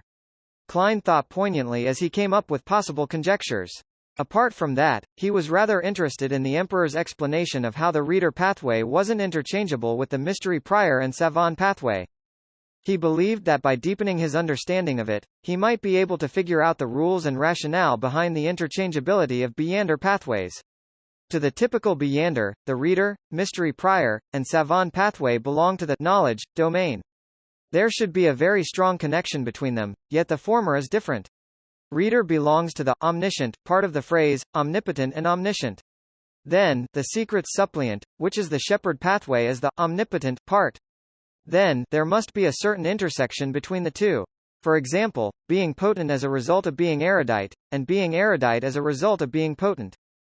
Therefore, they can be interchanged. Starting off from this angle, the storm pathway can be understood as omnipotence in the sea, land, and air domain. The spectator corresponds to the psyche, making it a powerful supplement for storm. Then, why can the sun pathway be interchanged with them? Considering how there was an ancient sun god who was deemed to be omnipotent and omniscient, does this mean that the sun pathway is the foundation that accommodates omnipotent and omniscient? Yes, according to such a thought process, mystery prior and savant are different aspects of knowledge itself. That's why they can be interchanged. Then, how is assassin and hunter differentiated? What about the Evernight, Death, and God of Combat pathways? In moments, Klein thought of many things, but he didn't have the time or sufficient knowledge to delve deeper into his analysis. All he could do was temporarily throw the corresponding questions to the back of his mind and will the third diary page to the top of the stack. At a cursory glance, Klein suddenly became focused. This was because the diary page was very different from the past ones. It didn't have a date, and the words were spaced apart. Because it was the original copy, the weight placed on the page when the words were penned was obviously out of the ordinary. Klein swept through the page as the contents were reflected in his mind. No. Impossible. How can that happen? If my predictions aren't wrong, I'm not the only one who met with that encounter. No. No. How can that happen? The thing that I saw tells me that everything will be destroyed. Likewise for everything I've created. No. I can't accept such an ending. I have to work hard to save myself. I can't rely on the 7 deities. As long as I ascend to the throne of Sequence Zero, only then will I and the things I value be preserved. Should I attempt to pull Mr. Door back into the real world? No. Although he claims to be only a Sequence 1, I believe that he isn't just an ordinary Sequence 1. It's very likely that he will bring unexpected catastrophe upon me. The Chinese words, which were much larger than those on the first 2 pages, had occupied the yellowed piece of paper in a haphazard manner. There wasn't much content, but it left Klein's head throbbing painfully. Back when he was writing this diary entry, Emperor Russell was very likely a Sequence 1 knowledge emperor. The content he wrote was infused with a potent sense of mystery and was colored with his emotions. This also meant that if Klein had read the contents in the real world, he might very well turn mentally unstable or go mad and lose control on the spot. Thankfully, Ma'am Hermit doesn't know Chinese. Otherwise, she would have mutated when she was memorizing the contents. Even if she doesn't understand Chinese, she must have found it especially tiring and draining. If one is exposed to it for extended periods of time, visual and auditory hallucinations can't be avoided. Furthermore, there's a high chance that early signs of losing control will appear. Klein thought, congratulating himself for his good luck. His focus quickly turned back onto the diary entry as a sense of puzzlement surfaced. What did the Emperor see that made him so emotional? His mood was also rather extreme. No, the agitation and rashness, as seen in the words, are a little abnormal. It doesn't match the image of someone who has occupied a high position for extended periods of time. It doesn't match the level of an angel. Even in his final days, he said that after he dies, he didn't care if floods deluge the heavens. He didn't lose his composure or appear that agitated back then. Who influenced him? Or did something corrupt and pollute his thoughts? Also, he mentioned that he's not the only one who met with that encounter. What is he referring to? Transmigration? It's true that he isn't the only one who transmigrated for no baffling reason. There's also me, or even more. As thoughts flashed through his mind, Klein didn't waste any time. He made the 3 diary pages vanish as he smiled at Catalya. Have you thought of the request? Catalya bowed in preparation as she said, I wish to know why Emperor Russell went mad in his later years. Audrey, who was in the same row as her, blinked. She believed that she had heard wrongly, as she didn't expect Ma'am Hermit to immediately ask such a heavy question. Furthermore, how does she know that Emperor Russell went mad in his later years? Also, she only handed 3 pages, so how can she ask a question of this magnitude? It doesn't abide by the principle of equivalent exchange. Audrey had many thoughts arise in her mind, but she didn't stop Ma'am Hermit's question. Instead, she waited for Mr. Fool's response with piqued interest and inexplicable excitement. Alger, Emlyn, and Furs similarly held their breaths. They cast their gaze at the end of the bronze table. Only Derek and the world seemed oblivious. Klein thought and chuckled. First, we need to accept reality. I'm not omniscient, nor am I omnipotent. He had said those words in a relaxed, self-deprecating manner, but the Hermit and company didn't show any signs of unrest. Instead, they appeared even more reverent. To them, it was obvious that Mr. Fool wasn't omnipotent and omniscient. Ignoring their guesses regarding Mr. Fool's state, this hidden existence's honorific name didn't have any related descriptions that explained the problem. Furthermore, none of the present true gods and evil gods had honorific names that involved omnipotence and omniscience. After setting their expectations, Klein began to answer the Hermit's question. I also wish to know what Russell encountered in his later years. At present, it can be confirmed that due to an unknown cause and source of stimulation, Russell cast his gaze on Sequence Zero. He didn't explain what Sequence Zero corresponded to. In the Tarot Club, there were more people who knew of it than those who didn't. Even those who didn't know could have guessed something. Sequence Zero, the Emperor wanted to become a god? It's no wonder that it said that he went mad in his later years. Audrey knew what Sequence Zero meant as she instantly sighed. Likewise for Alger. Catalya clearly knew what Sequence Zero implied. She expressed her gratitude while in thought as she retracted her gaze. Sequence 0. Emlyn and Furs ruminated over the phrase, as though they had just realized that there was a position above Sequence 1 that belonged to true gods. Derek looked at Mr. Fool with a muddled expression. He didn't understand what was wrong with Emperor Russell's attempt, someone who had a strong presence in history. In the City of Silver, if anyone had the chance, every resident would wish to become a Sequence 0 true god, so as to create a more sustainable living environment, or to lead everyone out of the Forsaken Land. Klein didn't elaborate as he leaned back into his chair and surveyed the area. You may begin. With that said, he controlled the world to look at Derek before smiling deeply. The notary potion formula you want has been acquired. Thank you, Mr. World. According to the agreement, I will remember the debt and await your request, Derek said sincerely. All right. Klein gave a response by controlling the world before making a show of him requesting Mr. Fool to conjure the formula. Before long, the potion formula was in Little Sun's hands. Derek received it in glee as he ravenously scanned the contents of the goatskin. Sequence 6, Notary. Main ingredients. 1 set of crystallized roots of the Tree of Elders, 5 feathers of a spirit-packed bird. Supplementary ingredients. 100 milliliters of Radiant Spirit-packed trees juice, 1 golden-rimmed sunflower, 1 white-rimmed sunflower, 5 drops of aqua fern juice. Without waiting for the others to speak, the world looked at Alger and said once more, as you know, I have your Ocean Songster potion formula and main ingredient. Ah? Audrey and company were momentarily dumbfounded. Catalya couldn't hide her alarm as she looked at the world. She vividly remembered that Gehrman Sparrow had just hunted Slaughterer Kirkais a week ago. How did he obtain the Ocean Songster potion formula and main ingredient? Don't tell me he killed an Ocean Songster? That would be considered a quasi-high-ranking member in the Church of Storms. It's only been a week. Catalya found this unrealistic. Mr. World has also obtained the potion formula and main ingredient for Ocean Songster. He's really impressive. Derek moved his gaze from the goatskin in his hand and looked at the gentleman seated at the other end of the long bronze table. In his mind, the world's toughness had reached a whole new level, one that could match the weaker members in the 6-member council. Furs was also similarly astonished as her poignancy grew deeper. She remembered that back when she first joined the Tarot Club, Mr. World gave her the impression that he was gloomy and reserved. Apart from that, nothing stood out. In the subsequent gatherings, he began to show that he was experienced and knowledgeable, as well as possessing rather impressive abilities. At a glance, he was a senior Beyander who had experienced many things, just second to Mr. Hanged Man amongst the Tarot Club members. This image had already formulated in Furs's mind, but in recent months, Miss Magician was repeatedly surprised by the world.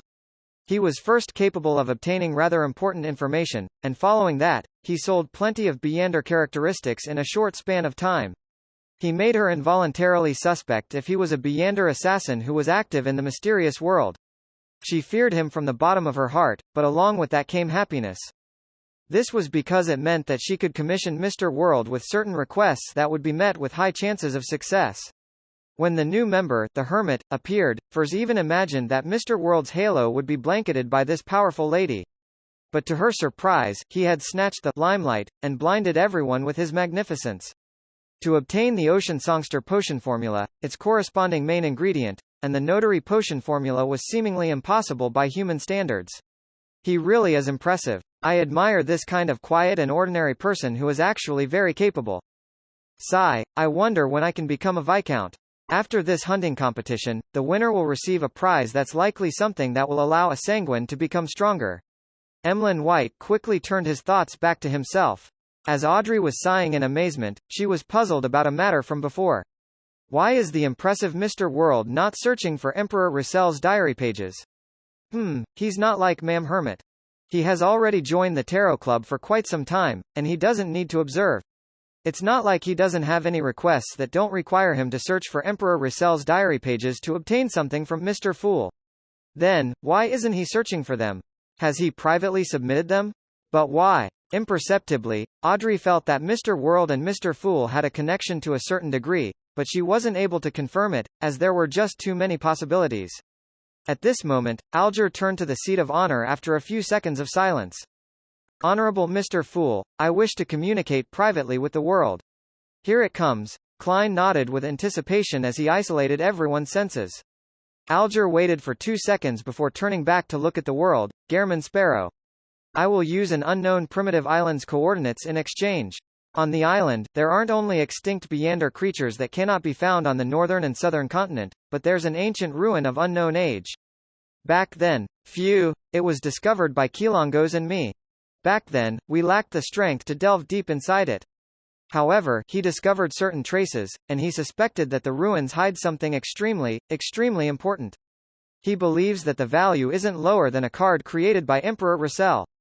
My strength is inferior to Kilongos, and I didn't go as deep as he did. I had no idea what he saw, other than guesses about the situation from his remarks. Ellipsis. What Mr. Hanged Man said holds plenty of information.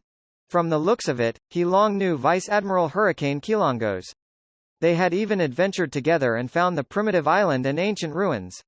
And previously, he was also the one who thought of finishing off this pirate admiral while he was away at sea. Mr. Hanged Man isn't an ordinary member of the Church of Storms. His past seems very complicated, and he hides many secrets. Yes, a primitive island's value isn't small. For a secret organization, this can be the foundation to support the growth of its members. Klein controlled the world to appear to be in thought as he attempted to obtain more information from the Hanged Man. With the world not rejecting or agreeing, Alger, who had calmed down, calmly said, "On the island, there are traces of demigod-level Beyonder creatures. To you, that should be something valuable. On this point, I can swear on Mr. Fool's name. I guarantee that I'm not lying. After I obtain the Bizarro Sorcerer's potion formula, I'll have to consider how to obtain the corresponding ingredients. At the level of a demigod, money becomes of little use. Trading gives me the highest chance of obtaining something I need. The location of demigod-level Beyonder creatures is important. That ruin is also quite interesting." The world didn't hesitate as he chuckled. "Deal." Alger didn't immediately receive the Ocean Songster potion formula. Instead, he said, "I have a condition. I wish that on your first exploration of the primitive island, that you will do it with me. With Mr. Fool watching all of this, I believe you won't be concerned that I'll be up to no good." Klein considered it for a moment and made the world nod. "No problem. I will need companions when heading to dangerous places. I hope that you will have the required strength." Alger wasn't angered by the world's tone as he heaved a sigh of relief. "That's why, I wish that your first exploration will be after I advance. Of course, if I were to lose control because of my potion, this agreement will naturally be null and void." "No problem," the world replied without any qualms. Alger didn't harp on the topic. After obtaining Mr. Fool's agreement, he conjured the situation of the primitive island on a goatskin. It's along the periphery of the Rorstad Sea. It's quite a big island, almost the size of Blue Mountain Island. Klein received the goatskin and quickly scanned through it to gain a general understanding of the primitive island. He quickly looked up and said, "I'll hand over the potion formula and main ingredient after the gathering ends." All right. Having made his choice, Alger no longer had any reservations. When hearing that, he felt upheavals going through his heart, but he appeared even more staid on the surface. After the duo's private conversation came to an end, Catalya retracted her gaze at the world and looked at Furs. "The meteorite crystal has been obtained.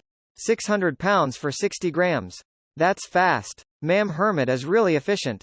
Furs felt delighted, but she was also stumped. After last week's gathering, she had already obtained the crystallized blood of a Lavos squid.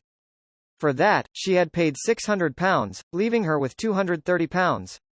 Adding the 150 pounds she received this week from her royalties, she was still short of 220 pounds.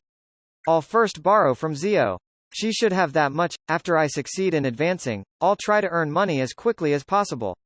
I have to." Furs silently drew a breath and said, "All right. We will do the transaction tomorrow at this time." The hermit tersely acknowledged and, without wasting any time, looked at Audrey. "The black hunting giant lizard spinal fluid has been confirmed. 1,800 pounds. There are temporarily no clues for the illusory chime tree's fruit. That's already very good. Better than I expected. Thank you, Ma'am Hermit." Audrey sincerely thanked her without even minding the price. She recently realized that there was a benefit to establishing the Relic Search and Preservation Foundation. She could use her funds in a more secretive and unnoticeable manner. It made it difficult for her parents to notice. After confirming the two transactions, Catalya surveyed the members as though she was one of them. "Any clues to the blood of a mythical creature?" Klein immediately controlled the world as he chuckled with a hoarse voice. "Are you referring a pure mythical creature? Pure mythical creature? There are impure mythical creatures?" Audrey and company were puzzled but interested by what they heard. Catalya was taken aback as she said, "A pure one, which means the blood of an angel. 1 drop is enough." She didn't introduce it in detail back then, because she believed that for the time being such a high-level object wouldn't appear in the Tarot Club unless Mr. Fool was willing to provide her with help. And clearly, Mr. Fool didn't need anyone to explain to him what a mythical creature was. "I have certain clues, but I can't guarantee that I can obtain it. Furthermore, it might take another 3 months at least." Klein controlled the world to give the response. The other Tarot Club members fell silent. They never expected the world to have clues to an angel's blood. What can't he accomplish? Audrey, Furs, and company had their impression of Mr. World refreshed again. As for Alger, he suspected that the world would seek Mr. Fool's angel for a drop of blood. After a brief moment of silence, Emlyn, who suddenly realized that his advancement wasn't necessarily as obvious as the other members, weakly said, "Are there any clues regarding my previous commission?" Furs immediately said, "There are suspected cases. I will continue investigating." Burdened with debt, she was motivated to work. At the end of the trading segment, Derek mentioned his request of buying the crystallized roots of the Tree of Elders. As for the feathers of a spirit-packed bird, the City of Silver had it in their special warehouse. In addition, he also sought to purchase the golden-edged sunflower and other supplementary ingredients. They were commonly seen items in the outside world, but they were lacking in the forsaken land of God. The crystallized roots of the Tree of Elders and the supplementary ingredients aren't difficult to obtain. Emlyn's attention was caught as he said, "Then, what can you use in exchange?" Back when he provided Miss Justice with the fruit of the Tree of Elders, he had already learned where the crystallized roots were. Derek thought and said, "A Beyonder characteristic of a Sequence 5 vampire?"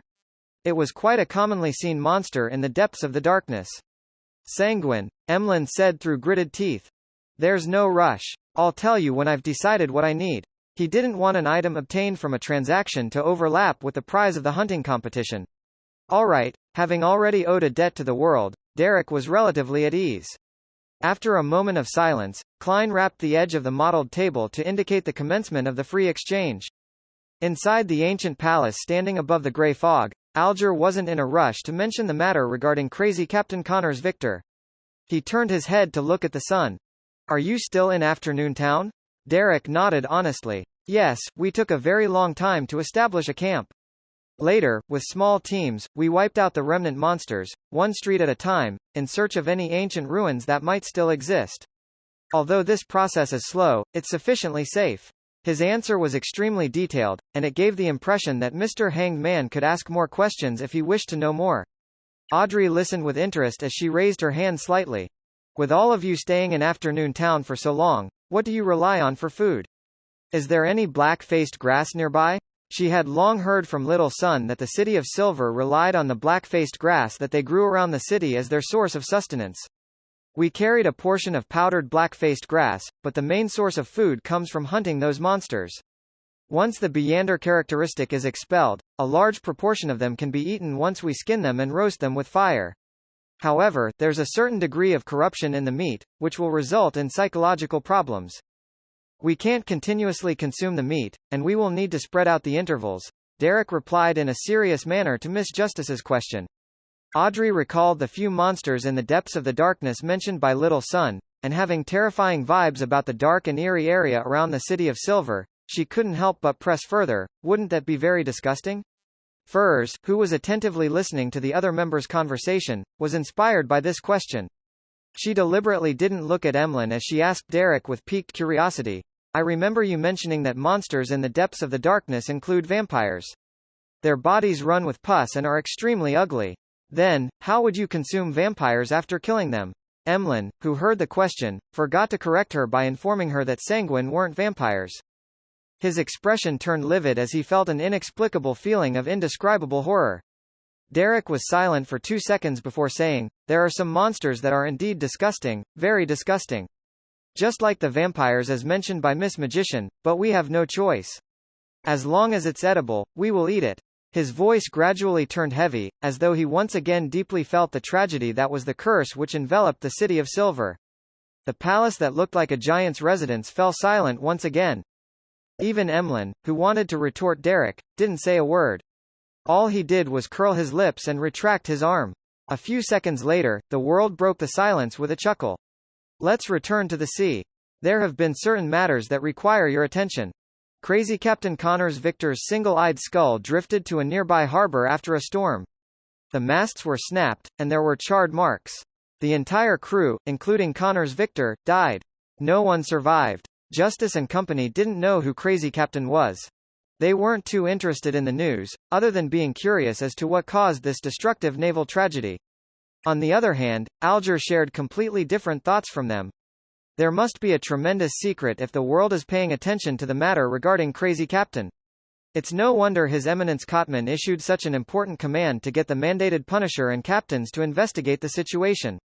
Alger's eyes darted about slightly as he said after some thought, in Bayham, the Church of Storms is actively investigating the people and matters surrounding Crazy Captain Connors Victor. Hey, there's no need for me to commission it. Klein chuckled inwardly and got the world to directly ask, what clues does the Church of Storms possess? I have no idea. I'll try my best to understand the situation. Alger frankly shook his head.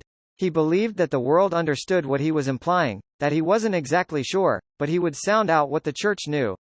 Audrey, who was listening out of curiosity, realized that the matter regarding Crazy Captain wasn't simple. Hence, she asked probingly, Mr. World, isn't this common infighting among pirates? Klein was just about to be perfunctory with Miss Justice but without divulging anything further when he suddenly thought of a problem. Behind the great smog of Backland and the disappearances, there might be a particular faction from the royal family. It also included some military personnel. And Miss Justice would lean towards the nobles and royal family both her emotions and from her standpoint. If there comes a day when I target those bastards who are deserving of death, she might not find it acceptable if I commission a mission to her. She might even fall into a dilemma.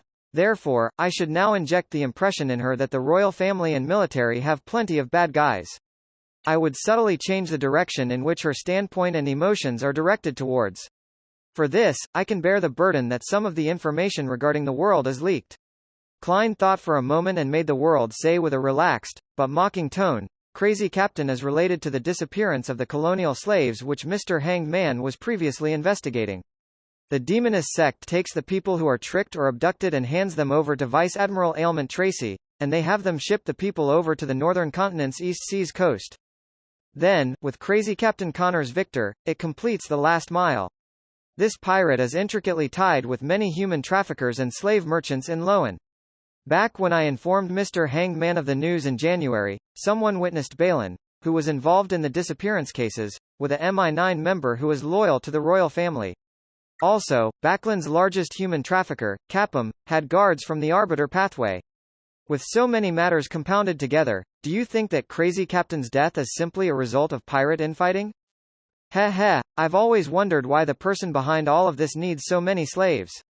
The connections between the clues were clearly presented before Audrey, Alger, and company. It made them suddenly realize a lot of things. Mr. World left Backland and headed for the sea to seek out clues. He's always been investigating the truth behind the Great Smog and Prince Adesak's death.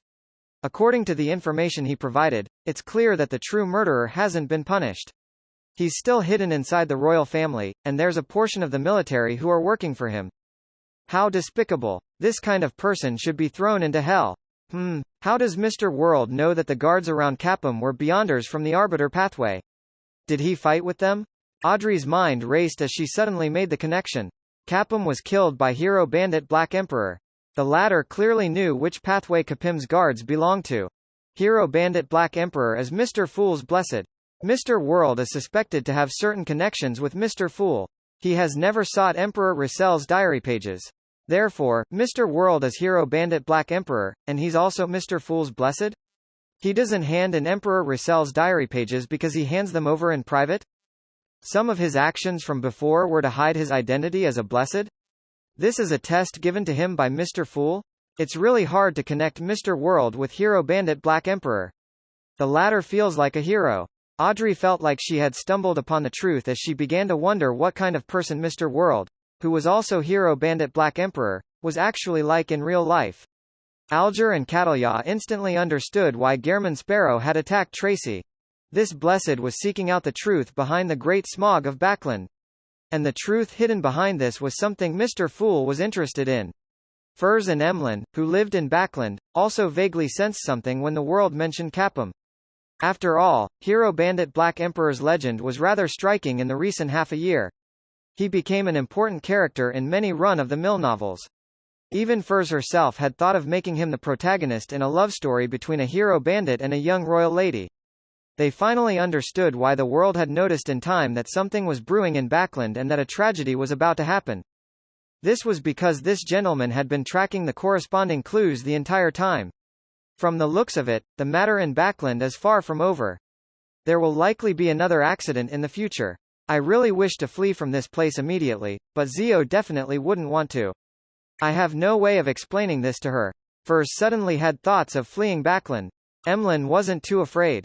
From his point of view, the Sanguine's important figures were in Backland and were definitely able to provide some protection if a disaster really happened.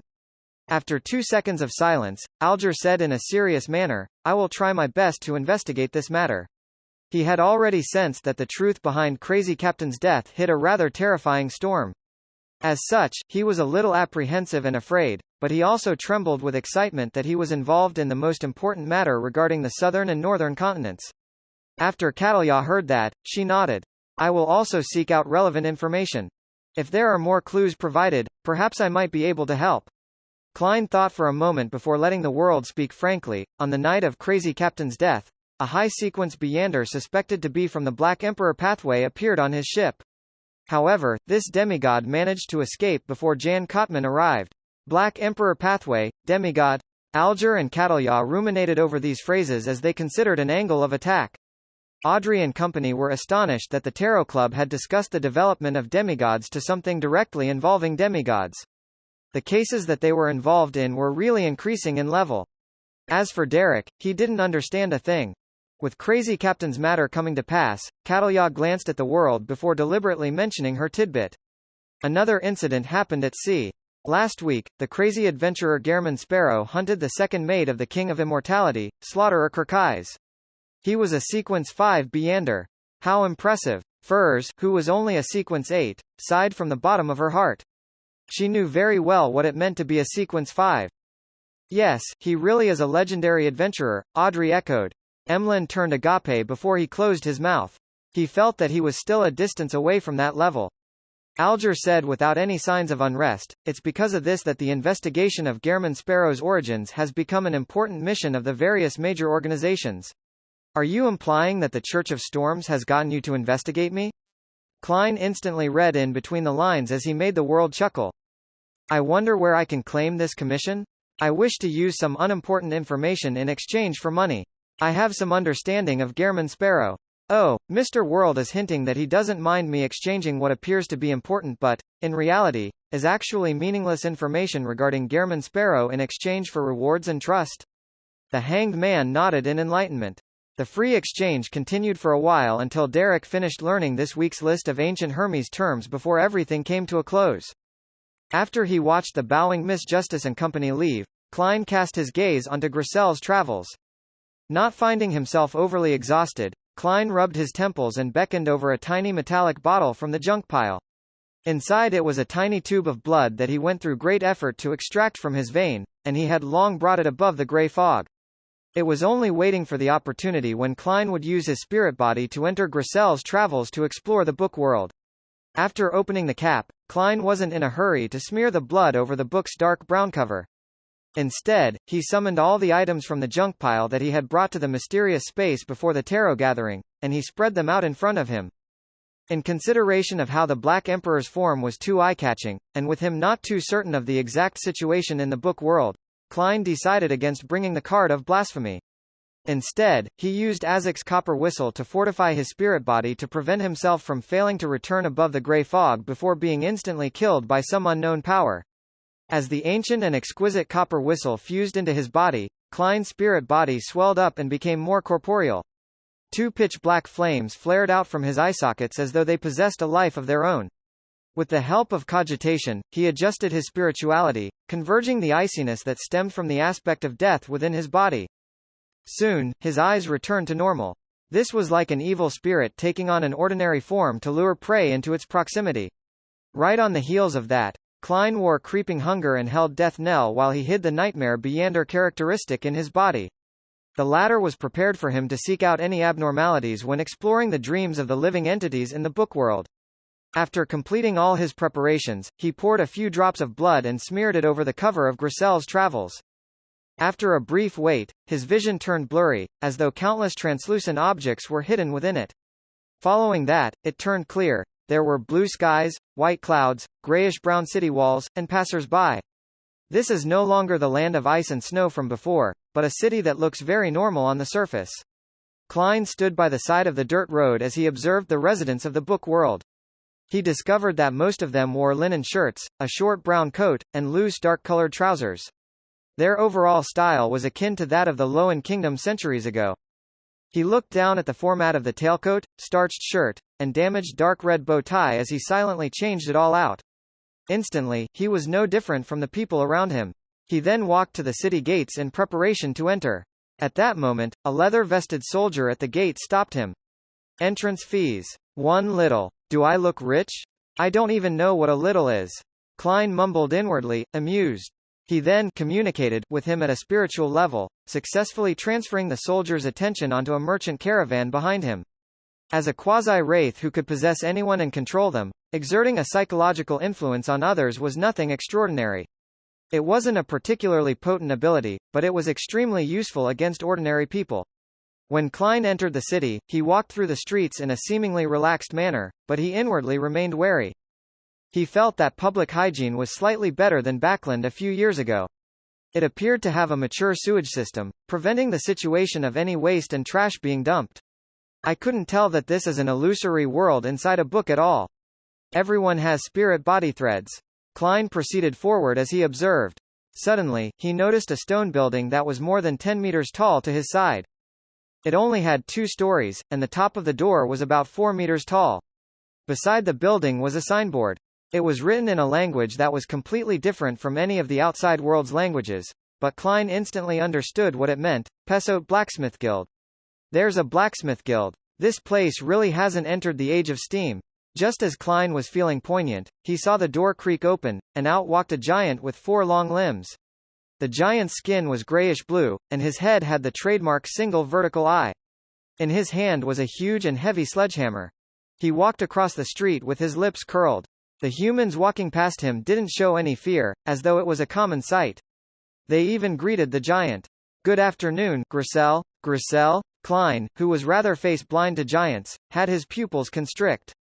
Only then did he realize the familiarity. He was just about to chase after them when he discovered that the giant had turned into another street, vanishing from his sights. Klein stood on the spot, silently observing the intersection as he came up with a few guesses. There's another Grisel in the book world? No, the ending of the Travels is that Grisel died in battle in the Nation of Frost. This is another story? Filled with all kinds of questions, Klein wasn't in a rush to find Grisel. He turned and entered a bar by the side of the street. Such places were often the places with the most messy and multifarious information in a city. It aided him in quickly gaining a grasp of the entire situation. The bar's lighting was dim, and the ventilation wasn't the best, making the air appear somewhat turbid. At that moment, there weren't many customers drinking.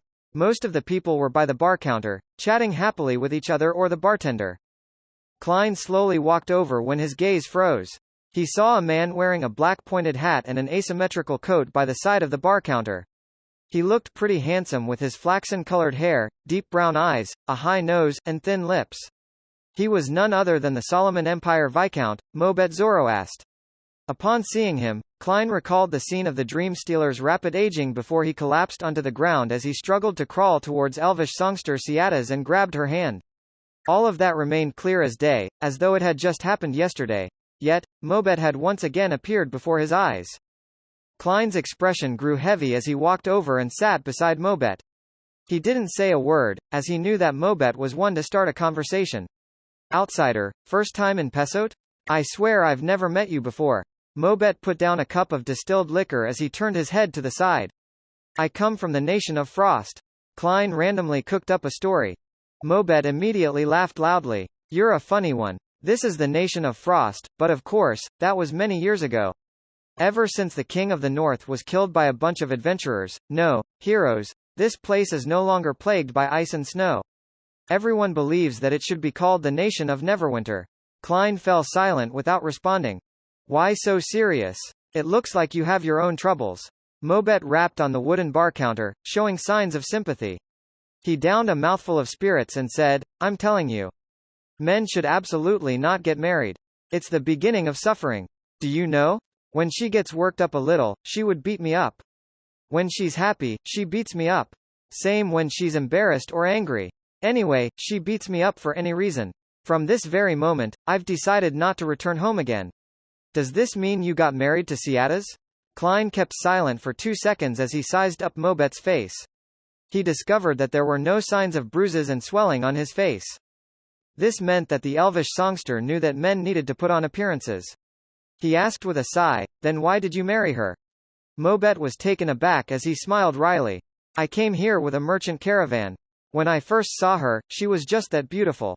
Her singing was moving and seemed to hide indescribable sorrow.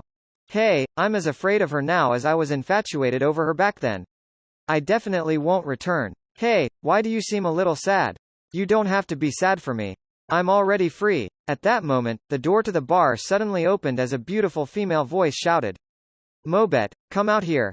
I'm counting from 10. Never come back if you don't come home.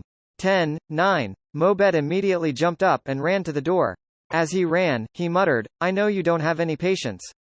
You always jump to 2 after counting to 8.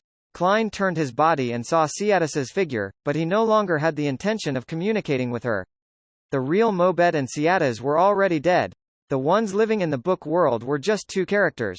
Standing up and leaving the bar, Klein came to a nearby deserted alley. He planned on confirming the kind of spirit world this world had.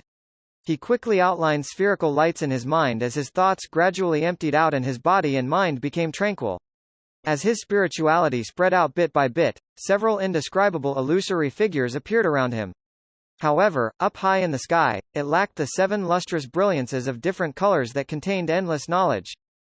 The 7 lights don't exist here. The number of spirit world creatures here are lacking. This place is indeed a fake spirit world created by the book. Klein took a step forward and found the colors in his vision saturate to the extreme as it overlapped with the obvious differences. He wasn't in a rush to explore the spirit world. He exited it and began window shopping through Pessote and chatted with others. Before long, he found Grisel's residence. The giant ran a blacksmith shop. He was taking an afternoon nap on a huge bed on the 2nd story. Klein directly entered by passing through the wall and came to Grisel's side. He observed the giant for a few seconds and took out the Nightmare Beyander characteristic from his spirit body. With some difficulty, he used some of its powers that it came naturally equipped with. Deep, serene darkness quickly spread as it instantly enveloped Klein and Grisel. And in a spirit body state, Klein directly saw a blob of irregular hazy spherical light. His spirituality immediately emanated over and touched the spherical light. All sorts of scattered scenes instantly flashed past around him before fixating on a forest with towering but withered trees. On the other side of the forest was a mountain and steep cliffs. At the top of it was a magnificent palace. The palace was huge and opulent, and it didn't seem suitable for humans. It gave him the impression like it was from a myth as the light of dusk that scattered above it seemed frozen. Klein had seen this palace before. It was the giant king's court that had appeared in the dream world of the battlefield of the gods. However, this angle was completely different from before. He was situated behind the king's court. Klein turned his gaze to the forest where light could hardly penetrate through its denseness, having gained a rough idea of where he was. This was the waning forest which Grisel guarded when he was at the giant king's court. The trees in the forest were tens of meters tall, and the thickness of the trees was the arm span of several giants. However, their barks were mottled with signs of rot everywhere. The leaves and twigs were mostly withered and dropping as they interwove with each other like a dark cloud floating in mid-air. Grisel and similar-looking giants guarded the boundary of the forest, either carrying axes or broadswords, fully concentrating on defending the area. According to Grisel, this waning forest has the bodies of giant King Ormir's father and mother buried in it. Apart from this ancient god, no one else is allowed to step inside, including these guards. Yes, giant King Ormir's parents should be so-called original giants, the kind that was the craziest, cruelest, and most ferocious. Perhaps. Why would Grisel have such a dream? As Klein was in thought, he suddenly sensed something amiss. According to his random conversations in Pessote, the present Grissel was a native giant who had nothing to do with the giant king's court. Therefore, having such a dream made it appear rather abnormal. From the psychology alchemist's theory, which Ma'am Daly and Miss Justice have discussed before, perhaps the book world will use or clone the original character's subconscious or collective subconscious when creating a character. Then, it would make minor changes, making the consciousness fulfill the required settings. Therefore, Grissel's dream will be influenced by his subconscious, reproducing life in the giant king's court. If that's the case, it can only be said that this book is a cruel author. The moment Klein thought of this, he suddenly had an idea. He felt that this was an opportunity for him to gather relevant information on the giant king's court. He previously planned on directly learning about such matters through Grissel. But in order to keep his promise, the giant guardian had died in the battle with King of the North Ulyssen. After his spirit body left the book world, it quickly dissipated without giving him any chance of communicating. Now, he finally had another method, which was to explore Grissel's dream. There had to be parts of it that were ridiculous or exaggerated, but the remaining content had to be a true reflection of reality. As long as an approach of careful study is employed, it's not impossible to distinguish the two. Grissel never entered the waning forest, so the scenes inside must stem from his imagination. There's no need to explore it. Klein slowly cast his gaze onto the mountain where the king's court was. It wasn't tall, which meant that the waning forest was on a mountain rather close to the king's court. It was probably just a straight path from there to the ancient god's residence. Klein didn't waste time searching as he walked straight to Grissel and acted like he knew him well. He asked in a relaxed tone, "How should I return to the king's court?" He knew that Grissel was an honest giant, and he would only be more honest in his dream. Grissel raised his hand to scratch the back of his head as he looked down with a confused look. He said with a smile, "Isn't it simply by taking the Barren Tunnel?" He pointed ahead and added, "You'll see it when you circle around that boulder." "Thank you," Klein sighed as he said with a bow. As he watched Klein depart, Grissel scratched the back of his head again, muttering to himself in confusion, "Who is he? Why do I find him so familiar?"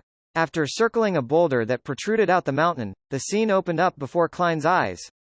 A gigantic cave at least 30 meters tall appeared. Erected outside the cave was a stone stele. Engraved on it was a single vertical eye, a high nose, and plush lips. It looked like a giant's head had been squeezed in to reveal the frontal facial features. Just as Klein approached, the mouth on the stele opened. "Why are you returning to the king's court ahead of time?" "By His Majesty's orders," Klein said in an unflustered tone. After all, the intelligence level of all the living beings in this dream was equivalent to the owner of the dream, Grissel. The lips on the stele opened and closed as it let out a humming sound. "Please answer a question. Otherwise, you shall not pass." Ellipsis. "If only I brought along a Rhodes, it should be rather fun to see what happens." Klein lampooned as he calmly nodded. "Okay." The stele's lips closed for 3 seconds before opening. "If your wife, daughter, and a woman you covet ask you to judge which of them is most beautiful, who would you choose?" This is completely different from the magic mirror style. Klein's lips quivered as his mind raced. Using nearly 10 seconds, he answered, "My intelligence is insufficient to determine this matter. I will assign someone who is more intelligent than me to give the answer." "How can I answer something that can get me killed?" He gritted his teeth as he added, "Who is this more intelligent person?" The giant's face on the stele froze for a few seconds. Klein solemnly answered, "Of course it's our king." The stele was shocked beyond words. It took quite a moment before it said, "All right, I'll consider it as you answering the question. You may pass." Klein immediately crossed the strange stele and walked into the cave. The ground in the cave was paved with large stone panels that had been weathered. The sides and top of the cave were filled with murals, speaking of stories of the giants and dragons battling the demonic wolves, mutants, devils, and phoenixes. The drawing style was crude and the color choice was dark. However, it was extremely vivid. Klein walked forward as he observed the murals. He discovered that there were swaths of withered weeds, as well as all kinds of coarse gravel in between the stone panels and the bottom of the murals. And the lack of water and the decline of life became more apparent the deeper he ventured inside. After walking for an unknown period of time, Klein saw a huge grayish-blue open door. Standing on each side of the door was a 4 to 5 meter tall giant. The giants guarding this place were different from Grissel and the others. They wore solid and beautiful iron-black armor and firm, exquisite helms. They looked like 2 huge statues. They didn't stop Klein and allowed him to pass through the door and enter the hall within. The hall wasn't too spacious. The ends of the hall could be seen clearly, and it could probably only hold 5 to 6 giants. As Klein was observing his environment, he suddenly halted. Then, the hall seemed to be pulled up by an invisible hand as it quickly rose. He staggered a little before finding his footing. All he saw were grayish-black walls flashing by as they kept sweeping downwards. In about 10 seconds, there was a thud as the hall stopped ascending. At this moment, it wasn't the cave tunnel outside the door, but a magnificent palace propped up by stone columns. Klein briskly left the original hall as he sized up his surroundings with piqued interest. This is the Giant King's Court's elevator? This seems to be the place where the guards live. Outside is a long table taller than humans, with extremely large chairs. On the 2 sides are rooms, and inside them are neatly ordered beds. Klein swept past the various items in the hall before he stopped at a mural. The mural's main character was a giant dressed in full-body silver armor. As there was nothing to scale, Klein was unable to know exactly how tall he was. The giant stood by the side of a cliff, with a sword in hand pointing diagonally upwards. His body emitted a bright halo, like a rising sun illuminating the surroundings. Many giants were genuflecting around him, as though praying or worshipping him and awaiting a bestowment. The Giant King's son, God of Dawn, Badheilbrun? Klein looked at the face of the mural's main character and thought, and he saw that his face was blocked by a mask. There was only a dawn-like halo coming from his eyes. It's very similar to the God of Combat statue in the Backland underground ruins. His face is completely hidden behind a mask. Hey, Queen Mystic said before that the God of Combat is a giant who lived from ancient times. Therefore, their church's headquarters, the Great Twilight Hall, resembled the Giant King's court. Could it be the son of the Giant King? God of Dawn escaped the destruction of the king's court, and at a certain point in time, he managed to retake the authority wielded by his father? Klein made a bold guess, but he lacked any evidence or clues. He used the correspondence principle to look at the wall opposite the mural. There was also a mural there, but the main character was no longer God of Dawn, Badheilbrun. Instead, it was a female giant in a leather vest and long skirt. This female giant stood sideways. Her facial contours were soft, and her single vertical eye was focused beneath her. Long, dark brown hair reached all the way to her back. Her right hand was spread out as she held items like wheat and fruits. Around her were golden fields, clear lakes, and trees covered with fruits and colorful mushrooms. Giant Queen, Goddess of Harvest, Omibella? Klein looked around, but he didn't see the mural representing Giant King Ormir. There's no depiction of the ancient god because this is the residence of remote guards? Then, going out from here will likely be the interior of the Giant King's court. Klein carefully walked to the door. He used the method he employed in the dream world of the battlefield ruins of the gods by activating creeping hunger and using the strength of a zombie to open the door. However, there wasn't a palace in the frozen dusk that he had imagined outside. Instead, it was a gray, hazy world. It appeared to be a cliff with a bottomless pit. According to Miss Justice's previous experience, this is likely the boundary of the dream. The only way is to head down and enter Grisel's subconscious. Finally, all arrive at the Sea of Collective Subconscious. Miss Justice discovered a mind dragon in the human Sea of Collective Subconscious where she was. Then, in this book world created by the Dragon of Imagination, what would be contained in the Sea of Collective Subconscious? Klein's mind whirred as he conjured a staircase that led down into the hazy world. The staircase didn't head straight down but spiraled around deep into the gray haze.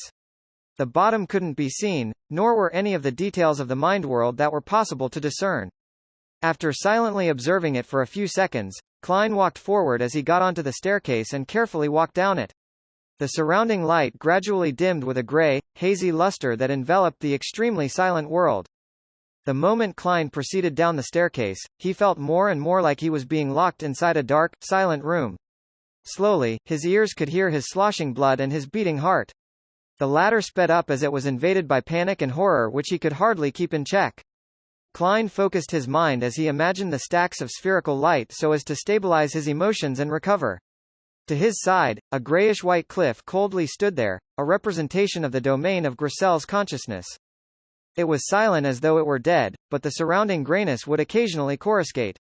Klein focused his gaze and saw that in one of the points of light, there was a giant who ripped apart a human before stuffing it into his mouth, as well as Grisel panicking. Back then, the latter was less than 3 meters tall, and it was clearly still an adolescent. The point of light flashed past, appearing in the frozen dusk that scattered over the mountain peak. Time here seemed to become impeded. Klein was just about to seek out any valuable information in Grissell's subconscious when he suddenly heard sounds akin to a beast's panting. With a whoosh, a huge palm appeared from the surrounding haze. Its skin was grayish-blue and was covered with signs of rot. On it was an obvious yellowish-green liquid as it quickly grabbed at Klein's ankle. Amidst the panting sound, similar palms rose up one after another from the staircase below, as though they were attempting to forcibly pull Klein's spirit body into the mind world's darkest and most unfathomable zone. Instantly, these rotting palms formed a dense horse as they kept struggling upwards and let out sounds of horrible, hair-raising panting. It made Klein instinctively jump up 3 steps. However, the countless palms that belonged to giant corpses didn't stop. They squirmed along the staircase as they surged upwards, covering every inch of space. Klein was just about to reach out his right palm to draw Death Knell and use purifying bullets combined together with Death Knell's slaughter ability to finish off the countless monsters when 2 questions suddenly flashed in his mind. Where do these palms come from? Why would they be inside Grissell's subconscious? The moment this thought came to mind, his spiritual perception was triggered. Klein came to a realization as he immediately abandoned his thoughts of using Death Knell. He calmed his breathing and imagined the spherical lights. The huge, rotting palms took this opportunity to reach his feet as they grabbed his calves and ankles. At that moment, they vanished as though they had never appeared. Indeed, this is an illusion created by Grissell's subconscious. Here, minds don't just face each other, but they interact with them as well. If one lacks the corresponding Beyonder powers, the deeper one goes, the easier it is to have an emotional breakdown. Intrusion by the other party's subconscious will slowly happen until one's Beyonder powers are severely tainted. As a result, one will become a mental patient that will never be able to recover their rationality, and this might very well lead to a loss of control. This is different from communicating with spirits. Corruption isn't avoided simply by maintaining lucidity and reason. This is because one is already inside the target's Beyonder powers. Klein muttered to himself, having figured out something. He hesitated for a few seconds before turning around to climb back up the stairs. He gave up on venturing deep into Grissell's mind world because he lacked the Beyonder powers to placate his own mind. Insisting on heading down was equivalent to suicide. I'll consider exploring again after I find a mystical item that targets this aspect. Klein determined his thoughts as he walked faster. Finally, with a leap, he returned to Grissell's dreamscape and returned to the guards' quarters in the Giant King's court. He already felt exhausted, so he immediately left the dream, walking out of Grissell's blacksmith through the walls before observing the wonders of the book world. I've already met Grissell, Mobet, and Ciatas. And while I was casually chatting with others, I also heard of the devout priest, Snowman, and the philosopher, Frunziar. However, there isn't an Anderson Hood, Edwina Edwards, Danitz, or Gehrman Sparrow. Therefore, only the dead will possess brand new characters in the book. Or could it be that only those who had stayed in here for extended periods of time, fully expressing themselves as an adventurer in their day-to-day lives, would be able to have their subconscious replicated? As Klein strolled by the side of the street which was illuminated by the setting sun, he considered something that he found crucial. If it were the former theory, where the dead would revive, and become new characters, then there was nothing Klein needed to worry about. However, if it was the latter, he had to consider reducing the frequency at which he explored the book, as well as strictly control the amount of time he spent in it each time. There's no way to ascertain it for now. I'll deal with the situation by assuming it's the latter. There's definitely nothing wrong with being cautious. Klein quickly made up his mind and was about to return above the grey fog. At that moment, he saw another familiar figure. Frunziar, with his black hair and blue eyes, was sitting on a long, wooden chair by the street. He was staring blankly at the sky which seemed to be alit in flames, as though he was in thought. Recalling how this lone soldier's ash urn was still with him, he planned on sending it back to the Church of Storm Cemetery in Backlund. Klein silently sighed and walked over before sitting beside him. He asked as though it was a casual conversation, "What's on your mind?" "I'm wondering who I am, where I come from, how I should return." Frunziar didn't look away as he said in a dream-like state. Without waiting for Klein to ask another question, he shook his head with a chuckle. "I ultimately feel that I don't belong here. I'm not myself at the moment, and that there's some place awaiting my return. They always mock me for considering such pointless questions, so they gave me the title of philosopher. As he spoke, he looked at the setting sun and once again fell into silence and looked spellbound. Klein didn't say a word. He sat there quietly and accompanied Frunziar in watching the sunset. Finally, he silently vanished. Frunziar didn't notice that the person beside him had already left. He sat there motionless like a marble statue, looking far into the distance. After replenishing the ship's supplies, Alger Wilson instructed the Blue Avenger to leave the Resistance's private harbor. It wasn't going to stay too long in the Rorstad archipelago. He had to return to Passu Island to make his report by the designated time. At that moment, in the captain's cabin, he was watching in anticipation at the illusory door that was formed by items with spirituality and a burgeoning flame. It was the door of sacrifice, and it was also a door of bestowment. Amidst an illusory creaking sound, the mysterious door slowly opened, revealing an infinite depth and darkness within its interior. Light shot out from within before converging immediately. After everything calmed down, 2 items had appeared on the altar at some point in time. As for the door with all kinds of strange symbols, it was gone. Alger was able to compose himself as he seriously thanked Mr. Fool. He finished the ritual according to the procedure before reaching out to pick up the 2 items. One of them was a piece of paper that had been neatly folded, while the other was a translucent jellyfish that had azure blue seawater in it. Alger inspected the latter and discovered that there were occasional vortexes formed by winds or occasional lightning streaks. And from time to time, he could hear a distant, moving voice sounding from it. This voice sounds like a woman's. From the looks of it, this characteristic's owner was a lady. Alger couldn't help but heave a sigh of relief. This meant that it wasn't some quasi-high-ranking member of the Church of Storms that had been killed. The Church of Storms didn't have any female high-ranking members, quasi or not. Putting away the ocean songster's Beyander characteristic, Alger unfolded the piece of paper. He swept past the main ingredient, and he quickly looked at the supplementary ingredients.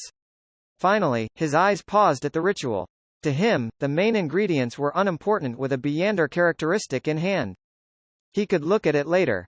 As for supplementary ingredients, they were rather easy to find, so they didn't need much attention. It was the ritual that was of utmost importance. Drink the potion in an obnisk's belly. Alger silently read the ritual's contents as the corresponding information quickly surfaced in his mind. Obnisks were ancient sea monsters. They could directly devour a sailboat, and it had a humongous, distorted body. It had as many as 3 heads and many tentacles that entangled with each other. They were the protagonists in many legends at sea. Most of these sea monsters were tamed by the Church of Storms. They had a fixed region of activity, but it was unknown if they had near-human intelligence. It's no wonder the Church controls obnisks, and not other sea monsters. It's no wonder there are so many Beyonders in the Sailor Pathway among pirates, but only a few can reach Sequence 5. Either they directly inherited it, or they're the subordinates of King of the Five Seas or Queen Mystic. Then, where should I find obnisks that don't belong to the Church? Alger frowned slightly as he contemplated his advancement that bypassed the Church of Storms. His first reaction was to find Queen Mystic Bernadette through Admiral of Stars Catalya. From her, he could find obnisks that didn't belong to the Church of Storms. His second reaction was that it exposed himself to danger. This was because the corresponding obnisks were likely servants of Queen Mystic, and they would report everything to their mistress. Yes, this will be the last resort if there aren't any other choices. Alger's thoughts raced as he quickly had another idea. That was to pray to Mr. Fool. This reawakened existence secretly wielded the former authority of sea god Kalvatua. He could commandeer undersea creatures, allowing him to know where to find obnisks that didn't belong to any faction. There's no need to rush it. If I were to advance now, I won't be able to hide the advancement from others, because of my lack of control over the spirituality dissipation. I can perform the prayer after I make my report and leave Passu Island. Alger calmed down and memorized the ocean songster formula. Then, he moved the piece of paper to the tip of the candle's flame. As he watched the flame devour the formula at an increasing speed, Alger's gaze turned deep. After finishing off the remnant traces, his gaze landed on a sea map and locked onto a location. Banzi. Alger had planned on making a trip to Banzi in passing while en route to Passu Island. He wanted to know what the present state of the harbor was. He had already shared his thoughts with his sailors, and no one objected. This was because they were equally curious as to why Banzi Harbor was suddenly destroyed. They were curious what it had turned into,